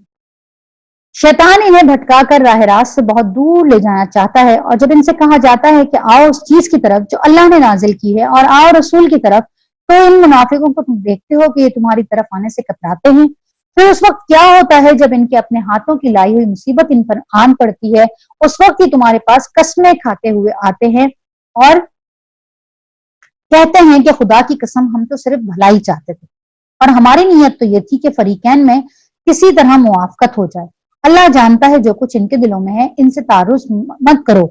انہیں سمجھاؤ اور ایسی نصیحت کرو جو ان کے دلوں میں اتر جائے. انہیں بتاؤ کہ ہم نے جو رسول بھی بھیجا ہے اس لیے بھیجا ہے کہ اذن خداوندی کی بنا پر اس کی اطاعت کی جائے. اگر انہوں نے یہ طریقہ اختیار کیا ہوتا کہ جب یہ اپنے نفس پر ظلم کر بیٹھے تھے تو تمہارے پاس آ جاتے اور اللہ سے معافی مانگتے, اور رسول بھی ان کے لیے معافی کی درخواست کرتا, تو یقیناً اللہ کو بخشنے والا اور رحم کرنے والا پاتے. نہیں اے محمد صلی اللہ علیہ وسلم, تمہارے رب کی قسم یہ کبھی مومن نہیں ہو سکتے جب تک اپنے باہمی اختلافات میں یہ تم کو فیصلہ کرنے والا نہ مان لیں. پھر جو کچھ بھی تم فیصلہ کرو اس پر اپنے دلوں میں بھی کوئی تنگی محسوس نہ کریں, بلکہ سر بسر تسلیم کر لیں. اگر ہم نے انہیں حکم دیا ہوتا کہ اپنے آپ کو ہلاک کر دو یا اپنے گھروں سے نکل جاؤ تو ان میں سے کم ہی آدمی اس پر ایمان لے کر آتے. حالانکہ جو نصیحت انہیں کی جاتی ہے اگر یہ اس پر عمل کرتے تو یہ ان کے لیے زیادہ بہتری اور زیادہ ثابت قدمی کا موجب ہوتا, اور جب یہ ایسا کرتے تو ہم انہیں اپنی طرف سے بہت بڑا اجر دیتے اور انہیں سیدھا راستہ دکھا دیتے. اور جو اللہ اور اس کے رسول کی اطاعت کرے گا اور ان لوگوں کے ساتھ ہوگا وہ ان لوگوں کے ساتھ ہوگا جن پر اللہ نے انعام فرمایا, یعنی انبیاء, صدیقین اور شہداء اور صالحین. کیسے اچھے رفیق ہیں یہ جو کسی کو میسر آئیں. یہ حقیقی فضل ہے جو اللہ کی طرف سے ملتا ہے, اور حقیقت جاننے کے لیے بس اللہ ہی کا علم کافی ہے. اے لوگوں جو ایمان لائے ہو, مقابلے کے لیے ہر وقت تیار. پھر جیسا موقع ہو الگ الگ دستوں کی شکل میں نکلو یا اکٹھے ہو کر. ہاں تم میں کوئی آدمی ایسا بھی ہے جو لڑائی سے جی چراتا ہے. اگر تم پر کوئی مصیبت آئے تو کہتا ہے اللہ نے مجھ پر بڑا فضل کیا کہ میں ان لوگوں کے ساتھ نہ گیا, اور اگر اللہ کی طرف سے تم پر فضل ہو تو کہتا ہے, تو اس طرح کہتا ہے گویا تمہارے اور اس کے درمیان بڑی محبت کا تعلق ہو, اور محبت اور اس کے علاوہ تو کوئی تعلق تھا ہی نہیں, کہ کاش میں بھی ان کے ساتھ ہوتا تو بڑا کام بن جاتا. ایسے لوگوں کو معلوم ہو کہ اللہ کی راہ میں لڑنا چاہیے, ان لوگوں کو جو آخرت کے بدلے دنیا کی زندگی کو فروخت کر دیں. پھر جو اللہ کی راہ میں لڑے گا اور مارا جائے گا یا غالب رہے گا اسے ضرور ہم اجر عظیم دیں گے. آخر کیا وجہ ہے کہ تم اللہ کی راہ میں ان بے بس مردوں, عورتوں اور بچوں کی خاطر نہ لڑو جو کمزور پا کر دبا لیے گئے ہیں اور فریاد کر رہے ہیں کہ خدایا ہم کو اس بستی سے نکال جس کے باشندے ظالم ہیں, اور اپنی طرف سے ہمارا کوئی حامی اور مددگار پیدا کر دے. یہ وہ آیت ہے جو پوری دنیا کے اندر کہیں پہ بھی مسلمان عورتیں, بچے, مرد, بوڑھے وہ پس رہے ہوں اور کفار ان کے اوپر ظلم کر رہے ہوں, تو اس بستی کو جا کر چھڑانا ایک مسلمان ریاست کا فرض ہے. جہاں پہ سورہ نساء کی یہ آیت نمبر 75 ہے جس کے اندر اللہ کہتا ہے کہ کیا وجہ ہے آخر کہ تم اللہ کی راہ میں ان بے بس مردوں، عورتوں اور بچوں کی خاطر نہ لڑو جو کمزور پا کر دبا لیے گئے؟ یعنی یہ وہ آیت ہے جس سے ایک اسلامی ریاست کا یہ فرض بنتا ہے کہ وہ کہیں پہ بھی دنیا میں مسلمانوں کو پستا ہوا دیکھے تو ان کو جا کے وہاں سے چھڑائے. جیسے ہم تو خیر اپنی شہرک کو ہی چھوڑ کے بیٹھے ہوئے ہیں. کشمیریوں کو آج دیکھ لیں، لاک ڈاؤن ہوئے ہوئے کتنے مہینے گزر گئے، لیکن ہم تو اپنی اس شہرک کو بھی نہیں چھڑا پائے. اللہ اس آیت کے ذریعے بتاتا ہے کہ ایک مسلمان ریاست کے اوپر یہ فرض ہے. تو جب فرض نہیں ادا کریں گے تو پھر وہی حال ہوگا جو آج ہمارا حال ہو رہا ہے. دنیا میں دیکھ لیں کہ ہر جگہ مسلمانوں کے اوپر کس قدر ظلم اور زیادتی. اور ابھی ہندوستان سے جو ویڈیوز آ رہی ہیں، جو لانچنگ والی جو ویڈیوز آ رہی ہیں، اوف میرے خدایا، جس قدر بے دردی اور جو تباہی ہو رہی ہے. اللہ تعالیٰ رحم کرے پروردگار کہ کوئی بولنے والا نہیں ہے. کوئی مسلمان ملک 55 ممالک ہیں مسلمانوں کے، 55 دنیا میں سب سے بڑی تعداد کے اندر کوئی کسی مذہب کے ممالک ہیں یا حکومتیں ہیں تو وہ مسلمان ہیں. لیکن کیا فائدہ، کسی ایک کے اوپر بھی کوئی اثر نہیں ہوتا. تو پھر کیا ہوا؟ دیکھ لیں اللہ تعالیٰ نے کیا کیا ہے. جن لوگوں نے ایمان کا راستہ اختیار کیا وہ اللہ کی راہ میں لڑتے ہیں، جنہوں نے کفر کا راستہ اختیار کیا وہ طاغوت کی راہ میں لڑتے ہیں. بس شیطان کے ساتھیوں سے لڑو اور یقین جانو کہ شیطان کی چالیں حقیقت میں نہایت کمزور ہیں. تم نے ان لوگوں کو بھی دیکھا جن سے کہا گیا تھا کہ اپنے ہاتھ روکے رکھو اور نماز قائم کرو اور زکوٰۃ دو. اب جو انہیں لڑائی کا حکم دیا گیا تو ان میں سے ایک فریق کا حال یہ ہے کہ لوگوں سے ایسا ڈر رہے ہیں جیسے خدا سے ڈرنا چاہیے یا کچھ اس سے بھی بڑھ کر. کہتے ہیں خدایا یہ ہم پر لڑائی کا حکم کیوں لکھ دیا، کیوں نہ ہمیں ابھی اور کچھ اور مہلت دی. ان سے کہو دنیا کا سرمایہ زندگی تھوڑا ہے، آخرت ایک خدا ترس انسان کے لیے زیادہ بہتر ہے، اور تم پر ظلم ایک ذرہ برابر بھی نہ کیا جائے گا. رہی موت تو جہاں بھی تم ہوگے وہ تمہیں آ کر رہے گی، خواہ تم کیسی ہی مضبوط عمارتوں میں ہو. دیکھیں نا موت کیسے کتنی ترقی کر لی. آج تو موت کو اپنی آنکھوں سے دیکھ رہے ہیں ہم کہ کتنے بڑے بڑے بادشاہ اور کیسے ترقی یافتہ ممالک جنہوں نے کیا کچھ نہیں ایجاد کر لیا، آج موت کیسے منڈلا رہی ہے. کیسے ہر طرف ہم دیکھ رہے ہیں کہ پوری دنیا کے اندر ہر روز صرف یہی فگر آ رہی ہے کتنے لوگ مر چکے، کتنے لوگ مر چکے. کورونا نے کتنے لوگوں کو اور مار دیا، کتنے لوگ اور اس کا شکار ہو چکے، کتنے لوگ اور کوارنٹائن ہو گئے. کیا ہے یہ سب کچھ؟ اللہ کہتا ہے کہ چاہے تم کیسی ہی عمارتوں میں آ کے رہ لو، کیسی محفوظ جگہوں پہ رہ لو، موت تو تمہیں ہر جگہ آ کر رہے گی. اگر انہیں کوئی فائدہ پہنچتا ہے تو کہتے ہیں کہ یہ اللہ کی طرف سے، اور اگر کوئی نقصان پہنچتا ہے تو کیا کہتے ہیں کہ تمہاری بدولت ہے. یعنی نبی صلی اللہ علیہ وسلم سے کہتے ہیں کہ یہ آپ کی وجہ سے ہمارے پہ مصیبت آئی ہے. کہو سب کچھ اللہ ہی کی طرف سے ہے. آخر ان لوگوں کو کیا ہو گیا ہے کہ کوئی بات ان کی سمجھ میں نہیں آتی. اے انسان تجھے جو بھلائی بھی حاصل ہوتی ہے اللہ کی عنایت سے ہوتی ہے، اور تجھے جو مصیبت بھی آتی ہے وہ تیرے اپنے اعمال کی بدولت آتی ہے. یعنی جو کچھ تم کمائی کرتے ہو وہ تمہارے سامنے آتا ہے. اے محمد صلی اللہ علیہ وسلم، ہم نے تم کو لوگوں کے لیے رسول بنا کر بھیجا ہے، اس پر خدا کی گواہی کافی ہے. جس نے رسول کی اطاعت کی اس نے دراصل خدا کی اطاعت کی، اور جو منہ موڑ گیا تو بہرحال ہم نے تمہیں ان لوگوں پر پاسبان بنا کر نہیں بھیجا. یعنی یہاں پہ اللہ تعالیٰ کیا کہہ رہے ہیں؟ اللہ کے رسول وسلم بہت تکلیف میں تھے، بہت پریشان ہوا کرتے تھے، بڑا ان کا دل گھٹا کرتا تھا اس بات پر کہ یہ لوگ ایمان کیوں نہیں لے کر آتے. تو اللہ تعالیٰ کہتے ہیں کہ جو لوگ آپ پر ایمان نہیں لے کر آتے، آپ ان کے لیے کوئی حوالہ دار بنا کر نہیں بھیجے، کوئی آپ ان کے نگران بنا کر نہیں بھیجے، آپ کا کام صرف پہنچا دینا ہے. وہ منہ پر کہتے ہیں کہ ہم مطیع و فرمان ہیں، مگر جب تمہارے پاس سے نکلتے ہیں تو ان میں سے ایک گروہ راتوں کو جمع ہو کر تمہاری باتوں کے خلاف مشورے کرتا ہے. اللہ ان کی یہ ساری سرگوشیاں لکھ رہا ہے، تم ان کی پرواہ نہ کرو اور اللہ پر ہی بھروسہ رکھو، وہی بھروسے کے لیے کافی ہے. کیا یہ لوگ قرآن پر غور نہیں کرتے؟ اگر یہ اللہ کے سوا کسی اور کی طرف سے ہوتا تو اس میں بہت کچھ اختلاف بیانی پائی جاتی. یعنی انسان کا اگر قول ہوتا تو کہیں کوئی ایک بات لکھی ہوتی، کہیں کوئی دوسری بات اسی کی نفی کرتی ہوئی ہوتی. یہ تو اتنا پیارا کلام ہے کہ اگر ایک بات ایک پیرائے میں اللہ نے ایک جگہ بیان کی ہے تو دوسری جگہ اللہ اسی بات کو دوسرے پیرائے میں بیان کرتا ہے، دوسرے اینگل سے سمجھاتا ہے، بار بار دہرا کے سمجھاتا ہے تاکہ تمہیں یاد رہے. تمہیں لگتا نہیں ہے کہ یہ کسی انسان کا کمال ہو سکتا ہے؟ کسی انسان کی یہ اتنی جرأت کہ وہ اس طرح کی بات کہہ سکے، اتنا ہے اس کے اندر. تو اللہ فرماتا ہے کہ اگر یہ اللہ کے سوا کسی اور کی طرف سے ہوتا تو اس میں بہت کچھ اختلاف بیانی پائی جاتی. یہ لوگ جہاں کوئی اطمینان بخش یا خوفناک خبر سن پاتے ہیں اسے لے کر پھیلا دیتے ہیں، حالانکہ اگر یہ اسے اپنے رسول اور اپنی جماعت کے ذمہ دار اصحاب تک پہنچائیں تو وہ ایسے لوگوں کے علم میں آ جائے جو ان کے درمیان اس بات کی صلاحیت رکھتے ہیں کہ اس سے صحیح نتیجہ خوش کرے. تم پر اللہ کی مہربانی اور رحمت نہ ہوتی تو تمہاری کمزوریاں ایسی تھیں کہ بہت تھوڑے سے لوگوں کے سوا تم سب شیطان کے پیچھے لگ گئے ہوتے. بس اے نبی صلی اللہ علیہ وسلم تم اللہ کی راہ میں لڑو.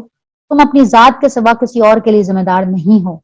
البتہ اہل ایمان کو لڑنے کے لیے اکساؤ. بعید نہیں کہ اللہ کافروں کا زور توڑ دے. اللہ کا زور سب سے زیادہ زبردست اور اس کی سزا سب سے زیادہ سخت ہے. جو بھلائی کی سفارش کرے گا وہ اس میں سے حصہ پائے گا. ہوتا کیا تھا کہ ہر طرف افواہ اڑ رہی تھی. کبھی کسی چیز کی افواہ, کبھی کسی خطرے کی افواہ, کبھی کوئی حملے کی افواہ. تو لوگ کیا کرتے تھے کہ ایسے ہی پھیلا دیتے تھے لوگوں کے درمیان. تو اس پر یہ آیت ہوئی, نازل ہوئی کہ تم اگر اس طرح کی کوئی افواہ سن بھی لو تو اس کو اپنے رسول کے پاس لے کر آئے کرو اور جو اس طرح کے لوگ ہیں ان کے سامنے لا کے بیان کیا کرو, بجائے اس کے کہ تم عام لوگوں کے درمیان وہ بیان کر دو. اللہ فرماتا ہے کہ جو کوئی برائی کرے گا وہ اس میں سے پائے گا, اور جو کوئی بھلائی کا کام کرے گا وہ اس میں سے حصہ پائے گا, اور جو کوئی برائی کی سفارش کرے گا وہ اس میں سے حصہ پائے گا. اور اللہ ہر چیز پر نظر رکھنے والا ہے. اور جب کوئی احترام کے ساتھ تمہیں سلام کرے تو اس کو اس سے بہتر طریقے کے ساتھ جواب دو, یا کم از کم اسی طرح کا. اب دیکھیں اللہ تعالیٰ نے قرآن کے اندر کوئی چھوٹی سے چھوٹی بات بھی چھوڑی ہے. آپس کے لین دین کا معاملہ ہو, میاں بیوی کا معاملہ ہو, دودھ پلانے کا معاملہ ہو اپنے بچوں کو, کس طرح یہاں تک کہ سلام تک کے معاملے کو اللہ نے نہیں چھوڑا. اور کیا کہا کہ اگر کوئی تمہیں سلام کرے تو اس کو اس سے بہتر طریقے کے ساتھ جواب دو. فرض ہے سلام کا جواب دینا, یا پھر کم از کم اسی طرح. اگر تم سے کسی نے کہا السلام علیکم تو تمہیں چاہیے کہ السلام علیکم ورحمۃ اللہ وبرکاتہ. اور اگر تم پورا نہیں بھی کہو تو تمہیں ضرور چاہیے کہ تم وعلیکم السلام ضرور کہو. اللہ ہر چیز کا حساب لینے والا ہے. اللہ وہ ہے جس کے سوا کوئی خدا نہیں, اور تم سب کو اس قیامت کے دن جمع کرے گا جس کے آنے میں کوئی شبہ نہیں ہے. اور اللہ سے بڑھ کر کس کی بات سچی ہو سکتی ہے؟ بے شک اللہ سے بڑھ کر کسی کی بات سچی نہیں ہو سکتی. الحمدللہ آج ہمارا یہ بھی نصف ہو گیا ہے, اللہ کا شکر ہے. تو اور 4:30 بھی بج گئے, تو ہم پھر باقی کل کریں گے انشاءاللہ تعالی.